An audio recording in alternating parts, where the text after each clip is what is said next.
Sure Guru. Okay, welcome to C Guru. Okay, my name is Yadagiri. అయితే ఈరోజు మనకు ఈ గ్రూప్ 2లో కానీ ఆర్ఆర్బి కానీ ఎస్ఐ కానిస్టేబుల్ కావచ్చు. ఓకే, సో మరి దీంట్లో నేను మీకు especially physics, chemistry and science and టెక్నాలజీని బోధిస్తున్నాను.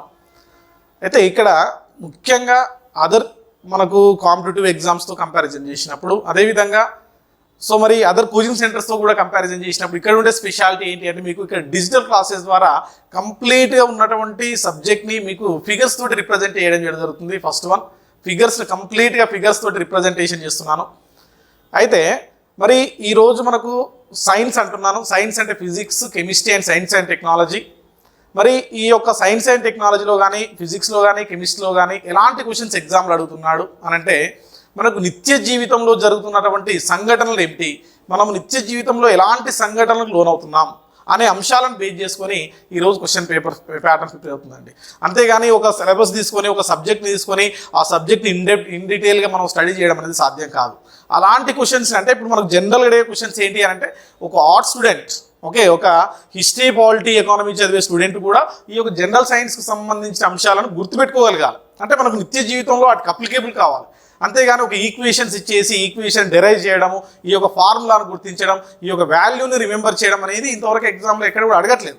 కాబట్టి మనం ఫస్ట్ ఆఫ్ ఆల్ గుర్తుపెట్టుకోవాల్సింది మనకు సైన్స్ అనే వరకే మన నిత్య జీవితంలో ఎలాంటి సంఘటనలు చూస్తున్నాం, ఆ యొక్క సంఘటనలకు సంబంధించిన అంశాలను మాత్రమే ఈరోజు మనకు బేస్ చేసుకొని అడగడం జరుగుతుంది. మరి అందులో భాగంగా ఈరోజు మీకు కెమిస్ట్రీలో కొన్ని అంశాలను తీసుకొని మీకు నేను ఎలా బోధించాను, మీకు ఈ యొక్క మనకి ఈ యొక్క సి గురు క్లాసెస్లో చూస్తే మనకు ఆన్లైన్ క్లాసెస్లో ఈ యొక్క కెమిస్ట్రీని ఏ విధంగా బోధించాను అనే ఒక ప్యాటర్న్ మీకు తెలిసాను. అయితే మరి ఈ యొక్క నేను 100% డ్యామ్ షూర్గా చెప్తున్నానండి. ఇప్పుడు మీరు ఆర్ఆర్బి ఎగ్జామ్ రాయొచ్చు, NTPC, RRB NTPC, SI constable, అదేవిధంగా గ్రూప్ 1, గ్రూప్ 2 ఎగ్జామ్లో ఎలాంటి క్వశ్చన్స్ అడుగుతున్నాడు, ఆ క్వశ్చన్స్ సంబంధించిన వే ఏంటి అనేది మాత్రం ఇక్కడ మీకు చూపించడం కోసం ప్రయత్నం చేస్తున్నానండి. అయితే ఇక్కడ మనం ఈరోజు చూస్తే ఈ యొక్క కెమిస్ట్రీ చాలా చిన్న సబ్జెక్ట్ అయినా కూడా అందులో మనకు ఎప్పుడు కూడా చూస్తే ఫర్ ఎగ్జాంపుల్ ఆర్ఆర్బి ఎగ్జామ్లు చూస్తే మీకు 4 to 5, 6 క్వశ్చన్స్ అనేవి రావడం జరుగుతుంది. అదే మీరు గ్రూప్ 2, గ్రూప్ 1 ఎగ్జామ్లో చూస్తే డెఫినెట్లీ 3 or 4 క్వశ్చన్స్ అనేవి ఎగ్జామ్లో కనిపిస్తున్నాయండి. ఇన్ కామన్గా కనిపిస్తున్నాయి. మరి ఈ 3 or 4 క్వశ్చన్స్ కానీ, అదేవిధంగా ఎస్ఏ ఎగ్జామ్లో కూడా కొన్ని సందర్భాల్లో 6, 7, 8 క్వశ్చన్స్ కూడా వచ్చిన సందర్భాలు ఉన్నాయి. మరి ఈ క్వశ్చన్స్ని ఏ విధంగా మనం బేస్ చేసి వాటికి ఆన్సర్ సొల్యూషన్ చేస్తున్నాం. ఓకే, మరి ఒక్కసారి మనం పరిశీలిస్తే మరి ఇప్పుడు నేను ఏమని చెప్తున్నా అంటే కెమిస్ట్రీ అంటున్నాండి, రసాయన శాస్త్రం అంటున్నాం. కెమిస్ట్రీ, రసాయన శాస్త్రం. మరి ఈ యొక్క రసాయన శాస్త్రంలో భాగంగా ఎలాంటి క్వశ్చన్స్ మనకి ఎగ్జామినేషన్లో అడుగుతున్నాడు, ఈ యొక్క కాంపిటేటివ్ ఎగ్జామ్లో ఎస్ఐ కానీ, కానిస్టేబుల్ కానీ, ఆర్ఆర్బి ఎలాంటి ఎగ్జామ్లో ఎలాంటి క్వశ్చన్స్ అడుగుతున్నాడు. ఫర్ ఎగ్జాంపుల్ మీకు ఈ యొక్క ఫిగర్స్ తోటి రిప్రజెంటేషన్ చేస్తున్నాను. చాలా వరకు ఈ యొక్క సబ్జెక్ట్ ఉంటుంది. నేను మాట్లాడుతుంటాను, దెన్ కొన్ని స్లైడ్స్ మాత్రమే ఇక్కడ రిప్రజెంట్ చేస్తున్నాను. మేజర్ ఏంటి అంటే ఓవరాల్గా కెమిస్ట్రీలో ఎన్ని టాపిక్స్ ఉన్నాయనేది రిప్రజెంటేషన్ చేయడం కోసం నేను ఒక 20 స్లైడ్స్ ప్రిపేర్ చేయడం జరిగింది. ఫస్ట్ ఆఫ్ ఆల్ గుర్తుపెట్టుకోవాలి. అదేవిధంగా ప్రతి టాపిక్లో నేను దాదాపుగా ఒక 30 to 40 స్లైడ్స్ని ప్రిపేర్ చేసి మీకు తీసుకురావడం జరిగింది. కాబట్టి ఈ యొక్క స్పెషాలిటీ ఏంటి అని అంటే మీకు చదవడానికి కొద్దిగా మన పేషెన్స్ కొన్ని సందర్భాలు లేకపోయినా జస్ట్ లీజర్గా ఉండి ఆ ఫిగర్స్ని చూసినా సరే మీరు ఆన్సర్స్ని ఐడెంటిఫికేషన్ చేసే విధంగా నేను డిజైన్ చేయడం జరిగింది. ఓకే, మరి ఒకసారి మనం ఈ యొక్క కెమిస్ట్రీలో చూస్తే మరి కెమిస్ట్రీలో ఎలాంటి టాపిక్స్ ఉంటాయి అంటే జనరల్గా మనం ఎవరైనా చెప్తారు ఏంది, ఆమ్లాలు, క్షారాలు, లవణాలు, యాసిడ్స్, బేస్ అండ్ సాల్ట్స్ అని పిలుస్తాం. అదేవిధంగా మరి నీరు, దాని ప్రాముఖ్యత, నీరు మనకు అంటే ఇక్కడ మనకు ఏ టాపిక్ని తీసుకున్నప్పటికీ మనకు నిత్య జీవితంలో దాని యొక్క ఇంపార్టెన్స్ ఉందా అనేది బేస్ చేసుకొని మాత్రమే క్వశ్చన్స్ ఇవ్వడం జరుగుతుంది. ఫర్ ఎగ్జాంపుల్ యాసిడ్స్, బేసిస్ అంటున్నాం.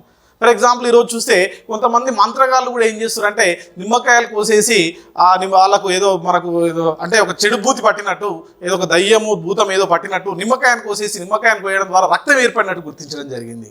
ఎందుకు ఇలా జరుగుతుంది, అక్కడ ఉపయోగించే కెమికల్స్ ఏంటి. ఇప్పుడు మనం కూడా చూస్తుంటామండి, ఎవ్రీ 4 hours ఒకసారి ఫుడ్ తీసుకుంటామంటే మనం ఫుడ్ తీసుకోవడం జరుగుతుంది. లేకపోతే ఏమవుతుందంటే మనకు జీర్ణాశయంలో ఆమ్లం ఫామ్ అవుతుంది. మరి జీర్ణాశయంలో ఉండే ఆమ్లం ఏమిటి, ఒకసారి గ్రూప్ 1 ఎగ్జామ్లో అడిగిన క్వశ్చన్. లాస్ట్ టైం ఎగ్జామ్లో కూడా అడిగాడు. ఏంది, జీర్ణాశయంలో ఉండే ఆమ్లం యొక్క pH విలువ ఎంత అని ఇచ్చాడు. అదేవిధంగా మరి pH అంటే ఏమిటి, ఈ యొక్క అంశాలను మనం లింకప్ చేసుకుంటూ చదువుతుండాలి. సో అదేవిధంగా బ్యాటరీలో ఒక ఆమ్లం ఉంటుంది, బ్యాటరీ యాసిడ్, సల్ఫ్యూరిక్ యాసిడ్, జీర్ణాశయంలో ఉండేది హైడ్రోక్లోరిక్ యాసిడ్. రక్తం అనేది ఆమ్లమా క్షారమా లవణమా అంటుంటాడు. సో మన రక్తం అనే వరకే మనం క్షారం అంటాం. దాని యొక్క pH వాల్యూ 7.4 అని పిలుస్తాం. మూత్రం అనేది ఆమ్లం అని పిలుస్తాం. లాలాజలం అనేది ఆమ్లం అని పిలుస్తాం. అంటే రక్తం అయితే క్షారం, మూత్రము మరియు అదేవిధంగా లాలాజలం అనేది ఆమ్ల స్వభావాన్ని కలిగి ఉంటుంది. అంటే మనకి ఇక్కడ నేచర్ ఏంటి, ఎలాంటి క్వశ్చన్స్ ఎగ్జామ్లో అడుగుతున్నాడు. మరి అదేవిధంగా ఈ యొక్క ఆమ్ల క్షారాలను గుర్తించడం కోసం ఏం ఉపయోగిస్తారు, లిట్మస్ పేపర్ అంటున్నాం. మరి లిట్మస్ పేపర్ని ఎక్కడి నుంచి తయారు చేస్తారు, ఈ యొక్క క్వశ్చన్స్ మనం బేస్ చేసుకొని చదవాలి. అందరు కూడా తెలుసు ఏంది, నీలి లిట్మస్ కాగితం ఎరుపు రంగులోకి మారుతుంది, ఎరుపు లిట్మస్ కాగితం నీలి రంగులోకి మారుతుంది అని క్వశ్చన్, ఇట్లాంటి క్వశ్చన్స్ ఇస్తూ ఉంటారు. కానీ ఇక్కడ క్వశ్చన్ ఏంటిది, లిట్మస్ పేపర్ను ఏ మొక్క నుండి తయారు చేస్తారు, అలాంటి క్వశ్చన్స్ ఎగ్జామినేషన్ అడగవచ్చు. ఓకే, ఒకసారి నేను ఏ విధంగా మీకు ఎక్స్ప్లెయిన్ చేస్తున్నాను ఒకసారి మీరు చూస్తే, ఈ యొక్క యాసిడ్ బేసిస్ను గుర్తించడం కోసం మనకు నిత్య జీవితంలో ఒక ఫ్లవర్ని కూడా యూజ్ చేయడం జరుగుతుంది. అదేంటి అంటే హైబిస్కస్. ఈ యొక్క మందార పువ్వు యొక్క కాడలను, ఈ యొక్క పువ్వు యొక్క కాడలను మనం యాసిడ్ బేసిస్ ఇండికేటర్గా ఉపయోగిస్తారు. క్వశ్చన్ ఇస్తాడు ఇక్కడ, ఈ క్రింది వారిలో ఆమ్ల క్షారాలను గుర్తించడం కోసం ఉపయోగించే ఇండికేటర్ ఏమిటి అని అంటాడు. మందార పువ్వు, litmus paper, cabbage flower, all the above అంటాడు. Answer is all the above అని. అంటే ఇక్కడ మనకు గుర్తుపెట్టుకోవాలి, ఎంతసేపు లిట్మస్ పేపర్ ఒకటే కాదండి, క్యాబేజీని కూడా ఉపయోగిస్తారు. అదేవిధంగా మనకి ఇక్కడ చూస్తే మందార పువ్వును కూడా మనం ఏంటి అంటే ఈ యొక్క ఇండికేటర్గా, సూచికలుగా ఉపయోగించడం జరుగుతుంది. సో మరి అదేవిధంగా ఇంకా మనం ఒకసారి చూస్తే చూడండి మీరు, మరి ఈ యొక్క లిట్మస్ పేపర్ అంటున్నాం. లిట్మస్ పేపర్ని ఎక్కడి నుండి తయారు చేస్తారంటే లైకెన్స్ అండి. లైకెన్స్ అనే ప్లాంట్స్ నుంచి తయారు చేస్తారు. ఇక చూడండి, ఇదే లైకెన్ ప్లాంట్స్. శైవలము శిలీంధ్రము కలిసి సహజీవనం జరపడం వలన సింబయాసిస్, ఆల్గై అండ్ ఫంగస్ సింబయాసిస్ జరపడం వలన ఏర్పడిన ప్లాంట్ ఏంటి అంటే లైకెన్స్ ప్లాంట్స్. ఈ యొక్క లైకెన్ ప్లాంట్ యొక్క ఎక్స్ట్రాక్ట్ నుంచి తయారు చేసిందే లిట్మస్ పేపర్. Litmus paper. కాబట్టి క్వశ్చన్ ఇంపార్టెంట్, లిట్మస్ పేపర్ను ఏ మొక్క నుంచి తయారు చేస్తారంటే your answer is lichens. So ఇలాంటి క్వశ్చన్స్ మనం ప్రిపేర్ చేయాలి. ఎంతసేపటికి blue litmus converts into red, that is acid, red is converts into blue, base. ఇలాంటి క్వశ్చన్స్ కాకుండా లిట్మస్ పేపర్ను ఎక్కడి నుంచి తయారు చేస్తారు, లైకెన్స్. ఈ యొక్క లైకెన్ ప్లాంట్ ఎక్కడి నుంచి ఏర్పడుతుంది, శైవలము శిలీంధ్రం కలిసి ఏర్పడే సహజీవనం సింబయాసిస్ వల్ల ఏర్పడేదే లైకెన్స్. దీని యొక్క ఎక్స్ట్రాక్ట్ నుంచి తయారు చేసిందే లిట్మస్ పేపర్ అంటున్నాం. కాబట్టి ఇలాంటి క్వశ్చన్స్ పైన అదేవిధంగా మరి ఒక యాసిడ్ బేసిస్ అనే టాపిక్ని తీసుకున్నప్పుడు మీరు జనరల్గా గుర్తుపెట్టుకోవాలి, లిట్మస్ పేపర్స్ అంటున్నాం. ఏ విధంగా గుర్తిస్తారు. ఇంకంతేకాకుండా ఇక్కడ మోస్ట్ ఇంపార్టెంట్ సూచికలు అండి. మిథైల్ ఆరెంజ్ సూచిక, ఫినాప్థలిన్ సూచిక. మిథైల్ ఆరెంజ్ అనేది ఆమ్లంతో చర్య జరిగి రెడ్ కలర్ని ఏర్పరుస్తుంది. అదేవిధంగా క్షారంతో చర్య జరిగి మనకు ఎల్లో కలర్ని ఏర్పరచడం జరుగుతుంది, పసుపు రంగుని ఏర్పరుస్తుంది అని చెప్తాం. ఫినాప్థలిన్ అనే సూచికను చూస్తే ఆమ్లంతో చర్య జరగదు, క్షారంతో చర్య జరిగి పింక్ రంగుని ఏర్పరుస్తుంది. ఈ యొక్క ఫినామినన్ మీకు టేబుల్ తోటి, విత్ ఫిగర్స్ తోటి, విత్ కెమికల్స్ తోటి మీకు లెసన్లో మీకు చూపించడం జరుగుతుంది. ఇక నెక్స్ట్ వన్, అదేవిధంగా ఇందులో ఉండే కెమికల్స్, సల్ఫ్యూరిక్ యాసిడ్ యొక్క ఉపయోగం ఏమిటి, కింగ్ ఆఫ్ కెమికల్ అంటున్నాం, ఆయిల్ ఆఫ్ విట్రియల్ అంటున్నాం, బ్యాటరీ యాసిడ్ అంటున్నాం. ఎక్కడెక్కడ యూజ్ చేస్తాం, ఏ పర్పస్లో యూజ్ చేస్తాం, ఎట్లా ప్రిపేర్ చేస్తాం అనేది కంప్లీట్గా విత్ ఫిగర్ తోటి మీకు ఈ యొక్క టైప్లో చూపించడం జరుగుతుంది. ఇక నైట్రిక్ యాసిడ్ అంటున్నాం. ఇదేంటి అంటే ఎక్స్ప్లోజివ్ నేచర్ కలిగి ఉంటుంది, పేలుడు పదార్థాల తయారీలో ఉపయోగించేది నైట్రిక్ యాసిడ్ అని పిలుస్తున్నాం. మరి నైట్రిక్ యాసిడ్ ఆక్వారీజియాలో ఉపయోగిస్తారు, ద్రవరాజ్యం అని పిలుస్తారు, బంగారాన్ని కరిగించడం కోసం ఉపయోగించే ద్రవరాజ్యంలో ఉపయోగిస్తారు నైట్రిక్ యాసిడ్. నత్రిక్ ఆమ్లం అంటున్నాం, HNO3. మరి ఈ యొక్క యాసిడ్ గురించి చదవడం జరుగుతుంది. అదేవిధంగా పాస్పరస్ యొక్క యాసిడ్స్ చదవడం జరుగుతుంది. అదేవిధంగా ఎస్టిక్ యాసిడ్ చదువుతున్నాం. ఎస్టిక్ యాసిడ్ని కమర్షియల్గా ఈరోజు మనము వెనిగర్ అని పిలుస్తున్నాం. 8 to 10% ఆఫ్ ఎస్టిక్ యాసిడ్ని కమర్షియల్గా ఈరోజు మనం వెనిగర్ అని పిలుస్తున్నాం. వెనిగర్ని ఎక్కడెక్కడ ఉపయోగిస్తాం, దాని బాటిల్స్ ఏంది కంప్లీట్గా విత్ ఓన్లీ నేను బోర్డుపై రాయకుండా కంప్లీట్గా ఫిగర్ తోటి రిప్రజెంటేషన్ చేయడం జరుగుతుంది. ఇక్కడ మనకు స్పెషాలిటీ ఆఫ్ కెమిస్ట్రీ. ఇక నెక్స్ట్ ఇంకోసారి చూడొచ్చు మీరు, ఈ కెమిస్ట్రీలో ఇంకెలా చెప్పారు చూడండి. ఎస్, ఈరోజు మనము యాపిల్స్ని కూడా పిల్లలకు మనం కట్ చేసి వాళ్ళ యొక్క బాక్స్లలో ఉపయోగిస్తుంటారండి. బాక్స్లలో వాళ్ళకి స్నాక్స్గా పంపిస్తుంటాం. మరి స్నాక్స్గా పంపించినప్పుడు పేరెంట్స్ చూడండి, వాళ్ళ యాపిల్స్ కట్ చేసుకోలేరని ఏం చేస్తారంటే కట్ చేసేసి బాక్స్లో పెట్టేసి మనకు వాళ్ళ స్కూల్లోకి పంపిస్తే వాళ్ళు మధ్యాహ్నం ఒకవేళ ఓపెన్ చూస్తే అది మొత్తం కూడా బ్రౌన్ కలర్లో కన్వర్ట్ అవుతుంది. మరి దాన్ని నివారించడం కోసం ఉపయోగించేదే ఏంటి అంటే వెనిగర్ అని పిలుస్తున్నామండి. వెనిగర్ ప్రతి ఒక్కరికి తెలుసు, దీన్ని మనకు పచ్చళ్ళ నిల్వ తయారీలో ఉపయోగిస్తారు, వెనిగర్ అంటున్నాం. అదేవిధంగా మనకు ఈ యొక్క బేకరీలో ఉపయోగిస్తారు వెనిగర్. అంతేకాదండి, గుర్తుపెట్టుకోవాలి వెనిగర్. మరి వెనిగర్ అంటే ఏంటి అంటే 8 to 10% of acetic acids. 8 to 10% of acetic యాసిడ్ని 8 to 10% ఆఫ్ ఎసిటిక్ యాసిడ్ని వెనిగర్ అని పిలుస్తున్నాం. ఈ యొక్క వెనిగర్ ఎసిటిక్ యాసిడ్ని ఇంకేమని పిలుస్తారంటే ఇథనోయిక్ యాసిడ్ అని పిలుస్తారండి. Ethanoic acid. ఇథనోయిక్ యాసిడ్కి ఇంకేం పేరు అంటే మనకి ఎసిటిక్ యాసిడ్ అంటున్నాం. ఇథనోయిక్ యాసిడ్ సింపుల్గా గుర్తుపెట్టుకోవచ్చు. తేనెటీగ కుట్టినప్పుడు మానవుని యొక్క శరీరంలోకి ఇంజెక్ట్ అయ్యే కెమికల్ ఏంటి అంటే ఇథనోయిక్ యాసిడ్. మరి తేనెటీగ కుట్టింది కదా అని నీళ్లు పోసి కడగొద్దు, మనకు మండుతుంది కదా అని ఇట్లా రుద్దొద్దు. ఏం చేయాలి అంటే ఇది ఆమ్లం కాబట్టి క్షారము అంటే సబ్బు కానీ లేకపోతే మనకి ఇంట్లో ఉండే సోడా, బేకింగ్ సోడా అని పిలుస్తారు, సోడియం బైకార్బోనేట్ని కానీ ఉపయోగిస్తారు, లేదా సున్నాన్ని కానీ కలిపేసి ఆ చీమ కరిచినటువంటి ప్లేస్ కావచ్చు లేదా తేనెటీగ కరిచినటువంటి ప్లేస్ కావచ్చు, ఆ ప్లేస్లో ఉంచినప్పుడు ఆ మంటను తగ్గించవచ్చు. మరి రెడ్ యాంట్ అంటున్నాం. రెడ్ యాంట్లో ఉండేది ఫార్మిక్ యాసిడ్ అండి. ఓకే, తేనెటీగ కుట్టినప్పుడు ఏర్పడేది ఇథనోయిక్ యాసిడ్. ఇథనోయిక్ యాసిడ్ దీన్ని న్యూట్రలైజేషన్ చేయడం కోసం ఏదైతే చెప్తున్నా అట్లా చేసి దాన్ని నొప్పిని నివారించవచ్చు, బాధను నివారించవచ్చు అని చెప్తాం. ఇక్కడ మనకు పాయింట్ కన్క్లూజన్ చేయడం. ఇక్కడ యాపిల్స్ అంటున్నాం. యాపిల్ కట్ చేసినప్పుడు దీని యొక్క పై భాగం ఆక్సిడేషన్ జరుగుతుంది. ఇది ఏ రకమైన మార్పు అంటే రసాయనిక మార్పు అని చెప్పాలండి. రసాయన మార్పు అంటే ఇక్కడ కెమికల్ రియాక్షన్స్ అనేది 2 types, physical change and chemical change. భౌతిక మార్పు, రసాయన మార్పు అంటే రసాయన మార్పు. దీన్ని నివారించడం కోసం మనం వెనిగర్ను ఉపయోగిస్తున్నాం. వెనిగర్ అంటే అది గుర్తుపెట్టుకోవాలి. అంటే మీకు ఇక్కడ నేను బోధించేటప్పుడు మెయిన్ కాన్సెప్ట్ ఏంటి అని అంటే నీకు ఫిగర్ని రిప్రజెంటేషన్ చేసి మీకు ఐడియా రావాలి. ఎలా? ఓకే, యాపిల్ కట్ అయిపోయింది. ఇక్కడ ఏముంది? Methanoic acid. దేనికోసం ఉపయోగిస్తున్నాం? ఈ యొక్క రసాయన మార్పు జరగకుండా నివారించడం కోసం, ఈ యొక్క కెమికల్ రియాక్షన్ స్టాప్ చేయడం కోసం ఉపయోగిస్తున్నాం. మిథనోయిక్ యాసిడ్ అంటే ఏంటి? ఇట్లా నేను ఈ యొక్క ఫిగర్లోనే ఎక్స్ప్లెయిన్ చేయడం జరిగింది కంప్లీట్గా. ఈ యొక్క కెమిస్ట్రీ టాపిక్స్ని మీరు అబ్జర్వ్ చేస్తే ఇంకా మీరు చూడవచ్చు. ఎస్, ఇక్కడ యాసిడ్స్ అంటున్నాం, బేస్ అంటున్నాం, అదేవిధంగా న్యూట్రల్ సొల్యూషన్స్ అంటున్నాం, బేసిక్ సొల్యూషన్స్ కావచ్చు. ఎట్లాంటి ఇండికేటర్స్ ఉపయోగిస్తున్నాం? ఇప్పుడే చెప్తున్నాం. Blue converts into red, blue is converts into red is converts into blue, base. ఇవన్నీ కూడా మీకు కంప్లీట్గా తెలుస్తూ ఉంటుంది. అయితే ఇక్కడ నేను చూపించింది మెయిన్ ఫోకస్ చేసింది ఏంటి అంటే మీకు కళ్ళ ముందుకు ఈ యొక్క లెసన్ తీసుకురావడం జరుగుతుంది. యాసిడ్ బేసిస్ అనే వరకు ఇంత ఈజీగా మనం చదవచ్చు అనే విధంగా నేను తీసుకురావడం జరిగింది. ఎస్, ప్రతిరోజు కూడా ప్రతి వ్యక్తి డైలీ 2 times వాష్ చేయాల్సి వస్తుంది. ఎగ్జామ్లో క్వశ్చన్స్ ఇస్తాడు, ఇలాంటి క్వశ్చన్స్ ఇస్తాడు. ఉదయం సాయంత్రము ప్రతిరోజు ఆ వ్యక్తి 2 సార్లు వాష్ చేయాలి. పళ్ళను పేస్ట్తో తోమాలి. పేస్ట్ అంటే ఇక్కడ గుర్తుపెట్టుకోవాలి, బేస్.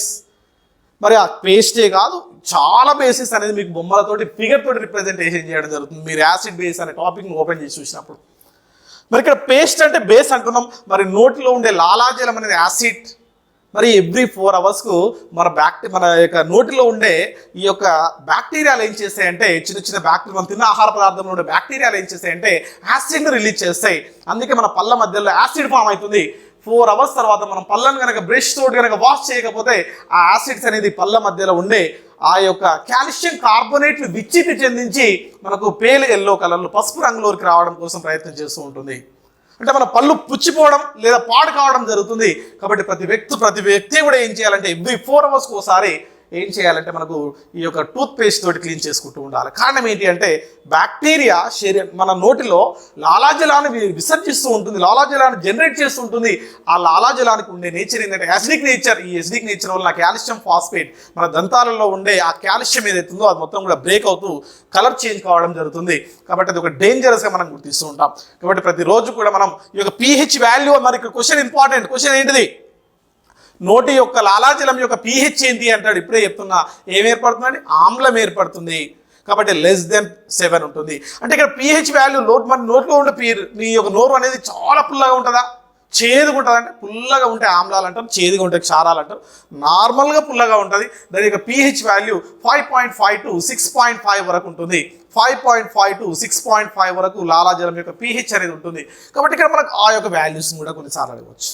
జీర్ణాశయంలో ఉండే acid, gastric acid, that is hydrochloric acid, దాని యొక్క pH 2 to 3 యొక్క రేంజ్ మధ్యలో ఉంటుంది. అట్లా నేను ఇలా విధంగా మీకు ఈ యొక్క దంతాలని ఈ యొక్క pH వాల్యూ అనేది మీకు కంప్లీట్గా ఈ యొక్క ఫిగర్స్ తోటి రిప్రజెంటేషన్ చేయడం జరుగుతుంది.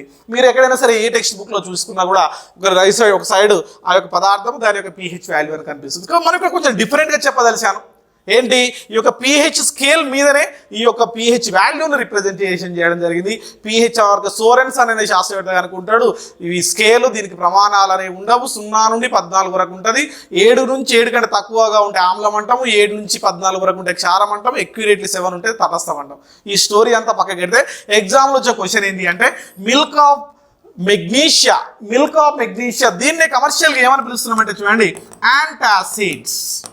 చూడండి ఇంత ముందుకు పేరు. యాంటాసిడ్ యొక్క pH ఎంత అని అంటాడు, <7, <7, =7, నన్ ఆఫ్ దిస్ అంటాడు. మనకి ఇమ్మీడియట్లీ యాసిడ్ అని పేరు వచ్చిందని <7 అని పెట్టొద్దు. దీని కమర్షియల్ నేమ్ ఏంటి అంటే యాంటాసిడ్ అని పిలుస్తున్నాం. ఈరోజు డాక్టరు మన జీర్ణాశయంలో ఉండే ఆమ్లాన్ని తటస్థీకరణం చేయడం కోసం వైద్యుడు ఉపయోగించే ఆ యొక్క క్షార పదార్థం ఏంటి అంటే మెగ్నీషియం హైడ్రాక్సైడ్. దీన్నే మనం మిల్క్ ఆఫ్ మెగ్నీషియా అని పిలుస్తారు. దీన్నే కమర్షియల్గా యాంటాసిడ్ అని పిలుస్తున్నాం. సో ఇలాంటి క్వశ్చన్స్ మనం ఎగ్జామ్లో ఎక్స్పెక్ట్ చేయొచ్చండి. ఇక నెక్స్ట్ ఇక్కడ మనకు హౌస్ హోల్డర్గా మనకి చాలా వరకు ఎలాంటి అమోనియా కానీ ఓకే. సో ఇక్కడ మనకు ఈ యొక్క బ్లీచ్ కావచ్చు, బ్లీచింగ్ పౌడర్ అంటాడు. బ్లీచింగ్ పౌడర్ అని గుర్తుపెట్టుకోవాలి, కాల్షియం హైపోక్లోరైడ్ బ్లీచింగ్ పౌడర్ అంటున్నాం. సో ఇక్కడ మనకు ప్రతిదీ కూడా అండి milk of lime, slaked lime, bleaching powder చాలా చాలా important. Milk of lime, quick lime అంటాడు, స్లేకుల్ లైమ్ అంటాడు. ఒక్కసారి చూద్దాం. క్విక్ లైమ్ అంటే calcium oxide, milk of lime అంటే కాల్షియం హైడ్రాక్సైడ్, స్లేకుల్ లైమ్ అంటే కూడా కాల్షియం హైడ్రాక్సైడ్స్. చూసుకోవచ్చు అన్ని లైమ్సే, quick lime, milk of lime, slaked lime. But it is a pure form of water. స్వచ్ఛమైన కాల్షియం హైడ్రాక్సైడ్ మనం మిల్క్ ఆఫ్ లైమ్. అవక్షేపిత భాగం కాదండి, పైన ఉండే భాగం. సున్నాని నీటిలో కలిపి మనం కొద్దిసేపు ఉంచితే అడుగు భాగంలోకి ప్రెసిపిటేట్ వస్తుంది. ఆ యొక్క ప్రెసిపిటేట్ని, ఆ అవక్షేపిత భాగాన్ని మనం ఇక్కడ ఏమంటున్నామంటే స్లేక్డ్ లైమ్ అని పిలుస్తున్నామండి. ఏమంటున్నాం? Slaked lime. సో ఇలా కాబట్టి మీకు ఈ యొక్క నేచర్ను కంప్లీట్గా మీకు ఆ యొక్క డయాగ్రామ్స్ తోటి ఎక్స్ప్లెయిన్ చేయడం జరుగుతుంది. కాబట్టి చాలా అద్భుతంగా అర్థమవుతుందండి. సో ఇక్కడ మనకు యాసిడ్, బేస్ అండ్ సాల్ట్స్ గురించి గుర్తుపెట్టుకో. Sodium chloride, sodium bicarbonate, sodium hydroxide, వీటన్నిటి గురించి స్టడీ చేస్తాడు.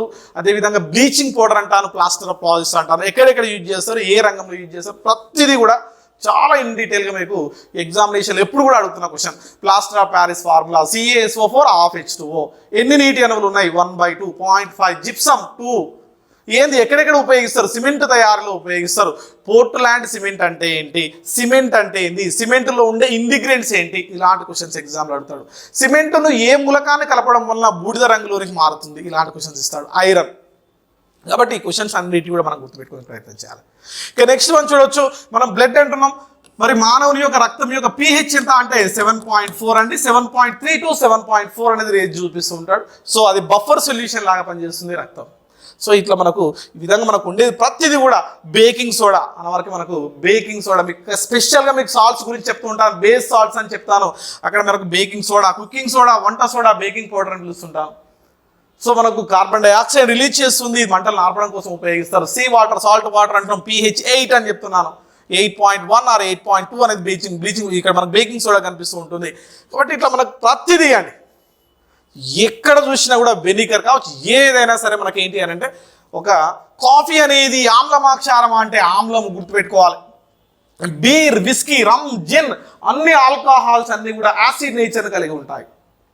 ఆల్కహాల్ ఆమ్లాల, క్షారాలు అంటే ఆమ్ల స్వభావాన్ని కలిగి ఉంటాయి. కాబట్టి బీర్ అనేది యాసిడ్ అనేది గుర్తుపెట్టుకోవాలి. ఫర్మెంటేషన్ జరుగుతుంది, కిణ్వన ప్రక్రియ ద్వారా ఆల్కహాల్ తయారు చేస్తారు. ఈస్ట్ బ్యాక్టీరియాను కలిపి 3 రోజుల వరకు ఫర్మెంటేషన్ చెప్తారు. సో ఇక్కడ నేను చెప్పదలిసింది చాలా ఇన్ఫర్మేషన్ ఉంటుంది, ఇక్కడ పాసిబుల్ జరగదు. సో మనకి ఏ విధంగా మనకు టీచ్ చేస్తున్నాం, ఇంపార్టెంట్ థింగ్స్ ఏంటి అనేది గుర్తుపెట్టుకోనికి ప్రయత్నం చేయండి. ఎస్, ఇట్లాంటి క్వశ్చన్స్ మీకు ఫోకస్ చేసి చాలా సార్లు ఎగ్జామ్ అడిగిన క్వశ్చన్ ఏంటి? ఆక్వారీజియా. దీన్ని ద్రవరాజ్యం అని పిలుస్తారు. ద్రవరాజ్యం దేనికోసం ఉపయోగిస్తారు అంటే బంగారాన్ని కరిగించడం కోసం ఉపయోగించే రసాయనం ద్రవరాజ్యం. మరి ఈ యొక్క మిశ్రమం ఏంటి? Nitric acid and HNO3. ఇంతకుముందు చెప్పాను, పేలుడు పదార్థాల తయారీలో ఉపయోగించింది నైట్రిక్ యాసిడ్. మరి దీన్ని 3 పోర్షన్స్ తీసుకుంటే అంటే 30 ml తీసుకుంటే లేదా 300 ml తీసుకుంటే దీన్ని 100 ml తీసుకుంటారు. ఎంతసేపటికి ఈ పోర్షన్లో తీసుకొని ఒక ఆర్నమెంట్, బంగారం, వెండి, రాగి ఇట్లాంటి లోహాలను దీంట్లో ఉంచినప్పుడు ఏంటి అంటే దీంట్లో కరిగిపోతాయి. ఇన్ జనరల్ బంగారము, వెండి లాంటి లోహాలు ఎలాంటి ఆమ్ల క్షారాలతో చర్య జరగవు, కానీ ఆక్వారీజియా ద్రవరాజ్యం అనే రసాయనంలో మాత్రం కరుగుతాయి. కాబట్టి కొంతమంది దొంగలు కూడా ఇప్పటికీ ఊర్ల పొడి తిరుగుతూ మీ బంగారానికి మనం ఏం మెరుగు పెడతామని చెప్పేసి వస్తూ ఉంటారండి. ఆ టైంలో వాళ్ళ దగ్గర ఉండే చైన్ కావచ్చు, బంగారం కావచ్చు, ఏదైనా సరే ఆ యొక్క నగల్ని వాళ్ళు తయారు చేసినటువంటి ఆ కెమికల్లో ఇలా డిప్ చేసి ఇలా తీస్తున్నప్పుడు కొన్ని ఎఫర్వెన్సెస్ రావడం జరుగుతుంది, పొగలు రావడం జరుగుతుంది. ఆ టైంలో బంగారం అందులో మెల్ట్ అయిపోతుంది. చాలా జాగ్రత్తగా ఉండాలి. సో ఇక్కడ మనకు కొంతమంది దొంగలు ఇట్లా ఈ యొక్క గ్రామాలలో తిరుగుతూ మీ యొక్క బంగారానికి పదును పెడతామని చెప్పేసి కెమికల్ని తీసుకొని రావడం జరుగుతుంది. ఆ టైంలో బంగారాన్ని వెండిని కరిగించడం కోసం ఉపయోగించే రసాయనం ఆక్వా రిజీ అనేది గుర్తుపెట్టుకోండి. ఇలాంటి క్వశ్చన్స్ చాలా వరకు మనకి ఎగ్జామినేషన్ మీకు చూపిస్తూ ఉంటాను. ఎస్, సో ఈ విధంగా అడుగు భాగంలోకి ప్రెసిపిటేట్ లాగా మారుతుంది. అతను ఏం చేస్తాడంటే ఈ యొక్క హైడ్రాలసిస్ ప్రాసెస్ ద్వారా బంగారాన్ని సపరేట్ చేసుకోవడం జరుగుతుంది ఆక్వా రిజియాలో. సో ఈ విధంగా యాసిడ్ బేస్, ఆమ్లం అంటే ఏంది, క్షారం అంటే ఏంది, లవణం అంటే ఏంది, ఎట్లా గుర్తిస్తారు, మిథైల్ ఆరెంజ్ సూచిక ఏంది, ఫినాప్థలిన్ సూచిక ఏంది, ఏ విధంగా రంగులు ఏర్పడతాయి, ఏ రసాయనంలో ఏముంటుంది, ఓకే, ఏ రసాయనంలో ఏముంటుంది. ఫర్ ఎగ్జాంపుల్ బ్యాటరీ ఆమ్లం అంటున్నాం సల్ఫ్యూరిక్ యాసిడ్, పేలుడు పదార్థం అంటున్నాం nitric acid, okay, acetic acid అంటున్నాం. ఇప్పుడు ఏమని చెప్తున్నానంటే మనకు పచ్చళ్ళలో తయారీలో ఉపయోగించే యాసిడ్, బేకరీలో ఉపయోగిస్తున్నాం, ఫుడ్ మెటీరియల్ని ప్రిజర్వ్ చేయడం కోసం ఉపయోగిస్తున్నాం. ఇలాంటివి చాలా అండి. అదేవిధంగా బేసిస్ అంటున్నాం sodium hydroxide, ammonium hydroxide, calcium hydroxide. అదేవిధంగా మనకు మెగ్నీషియం హైడ్రాక్సైడ్ అంటున్నాం. ఈ యొక్క కెమికల్స్ ఎక్కడెక్కడ యూజ్ చేస్తున్నాం ఈ రోజు అనేది ఇంపార్టెంట్. అదేవిధంగా లవణాలు చూస్తే sodium chloride, sodium carbonate, sodium bicarbonate, bleaching powder. అదేవిధంగా మనకు ఈ యొక్క plaster of Paris and gypsum, ఈ యొక్క అంశాలు మొత్తం కూడా మీకు యాసిడ్ బేస్ అండ్ సాల్ట్స్ అనే లెసన్లో విత్ ఫిగర్ తోటి ఇంతకుముందు చూపించినటువంటి వేలో కనిపిస్తూ ఉంటాయండి. ఓకే, నెక్స్ట్ వన్ చూస్తే మరి మనకు నిత్య జీవితంలో కొన్ని ఎలిమెంట్స్ కనిపిస్తుంటాయి. కొంతమంది చూడండి ఈ యొక్క ఆనియన్స్ని కట్ చేసినప్పుడు కళ్ళు మండుతూ ఉంటాయి. అదేవిధంగా ఈ యొక్క ఉల్లిని కానీ వెల్లుల్లిని కానీ అల్లం కానీ ఇలాంటి వాటిని మనకు తీస్తున్నప్పుడు కళ్ళు మండడం, ఘాటుగా అనిపించడం గల కారణమైన మూలకం ఏంటిదంటే సల్ఫర్. దీన్నే గంధకం అంటున్నాం. మరి సల్ఫర్ అనేది ఎస్ఏట్ అను నిర్మాణాన్ని కలిగి ఉంటుంది. రాంబిక్ సల్ఫర్ అంటాం, మోనోక్లినిక్ సల్ఫర్ అంటాం, ప్లాస్టిక్ సల్ఫర్ అంటాం. సల్ఫర్ యొక్క ముడి ఖనిజాన్ని పైరటైట్ అంటాం. మరి ఈ యొక్క ఇక్కడ ఇంపార్టెంట్ ఏంటి అంటే సిన్నాబార్ అని పిలుస్తున్నాం. హెచ్జిఎస్ మెర్క్యూరిక్ సల్ఫైడ్ని సిన్నాబార్ అని పిలుస్తున్నాం. సిన్నాబార్ ఏంటిదంటే పేరు సిన్నాబార్. సో ఇదే పాదరసం యొక్క ముడి ఖనిజం. మరి పాదరసం అనేది విషపూరితమైన లోహం, దాని వల్ల వచ్చిన రోగం మినిమాటా వ్యాధి. మినిమాటా వ్యాధి ఏ దేశంలో సంభవించింది అంటే జపాన్ దేశంలో సంభవించింది. 1954లో సంభవించడం జరిగింది. ఏంటి అంటే పాదరసం అనేది కొన్ని ఇండస్ట్రీస్ నుంచి రిలీజ్ అయ్యి ఆ సముద్రంలో కలవడం వల్ల ఆ సముద్రం యొక్క చేపలు ఆ పాదరసాన్ని తిని ఒక రకమైన డిసీజ్కి లోన్ కావడం జరిగింది. ఆ చేపలు తిన్న సమీప ప్రజలు ఏంటి అంటే ఆ పాదరసం తిన్న చేపలు తినడం వల్ల అనారోగ్యానికి లోన్ కావడం జరిగింది. ఆ యొక్క వ్యాధి పేరే మినిమాటా వ్యాధి. కాబట్టి ఇక్కడ క్వశ్చన్ డైరెక్ట్ అడగొచ్చు, మినిమాటా వ్యాధి ఏ లోహం వల్ల వస్తుందంటే పాదరసం. ఇది ద్రవ రూపంలో ఉండే లోహం. దీని లాటిన్ నేమ్ హైడ్రాక్సినం. ఈ పాదరసాన్ని థర్మామీటర్లో ఉపయోగిస్తారు, పాదరసాన్ని భారమితి ప్రయోగంలో ఉపయోగిస్తారు. పాదరసం వెండి వల్లే మెరుస్తూ ఉన్నట్టు కనిపిస్తుంది, అందుకే దీని పేరు క్విక్ సిల్వర్ అని పిలుస్తారండి. Quick silver. కాబట్టి క్విక్ సిల్వర్ అని ఏ ద్రవాన్ని పిలుస్తారంటే పాదరసాన్ని పిలుస్తారు. వెండి కాని ద్రవం ఏంటిదంటే పాదరసం. ద్రవ రూపంలో గది ఉష్ణోగ్రత వద్ద ద్రవ రూపంలో ఉండే లోహం ఏమిటి అంటే కూడా ఆన్సర్ ఈజ్ పాదరసం. ద్రవ రూపంలో గది ఉష్ణోగ్రత వద్ద ఉండే లోహం ఒకటి పాదరసం. దీని యొక్క ముడి ఖనిజం పేరు సిన్నాబార్. సో ఇలాంటి క్వశ్చన్స్ చాలా వరకు మనకు ఈ యొక్క మనకు ఫిగర్ రిప్రజెంటేషన్తో చూపిస్తున్నాను. పాదరసం ఏ కలర్లో ఉంటుంది, దీనివల్ల ఎందుకు ఇట్లా క్విక్ సిల్వర్ అంటున్నాం, విత్ ఫిగర్స్ తోటి మీకు రిప్రజెంటేషన్ తోటి ముందుకు రావడం జరుగుతుంది. కాబట్టి ఇలా క్వశ్చన్ డైరెక్ట్ ఇస్తాడు. ఉల్లిని ఆనియన్స్ కట్ చేసినప్పుడు ఏ మూలకం వల్ల మన కళ్ళు మండుతున్నాయి, సల్ఫర్. మరి సల్ఫర్ యొక్క ఆక్సైడ్లు రెండు, సల్ఫర్ డైఆక్సైడ్. ఇది యాసిడ్ రేను కలిగిస్తున్నాయి. మరి మన భారతదేశంలో అందమైన తాజ్ మహల్ ఈ రోజు లేత పసుపు రంగులోకి మారుతుంది. కారణం ఏంటి అంటే తాజ్ మహల్ ఈ సల్ఫర్ డైఆక్సైడ్. అదేవిధంగా ఈ యొక్క స్టార్చ్ ఏదైతే ఉందో, స్టార్చ్ అంటే పిండి పదార్థాలు పసుపు రంగులోనికి మారుతాయి. సో లైమ్ స్టోన్ అనేది లేత పసుపు రంగులోనికి మారుతుంది. కారణం సల్ఫర్ డైఆక్సైడ్. యాసిడ్ రెయిన్స్ వలన మొక్కలలో క్లోరోఫిల్ అనేది నశించిపోయి నెక్రోసిస్ అనే వ్యాధి కలుగుతుంది. సో మరి దీని యాసిడ్ రెయిన్స్ అంటున్నాం. ఆమ్ల వర్షాలను కలిగిస్తున్నాయి. ఆమ్ల వర్షాలను కలిగించే గ్యాసెస్ కార్బన్ డైఆక్సైడ్, కార్బోరిక్ ఆమ్ల రూపంలోకి వస్తుంది.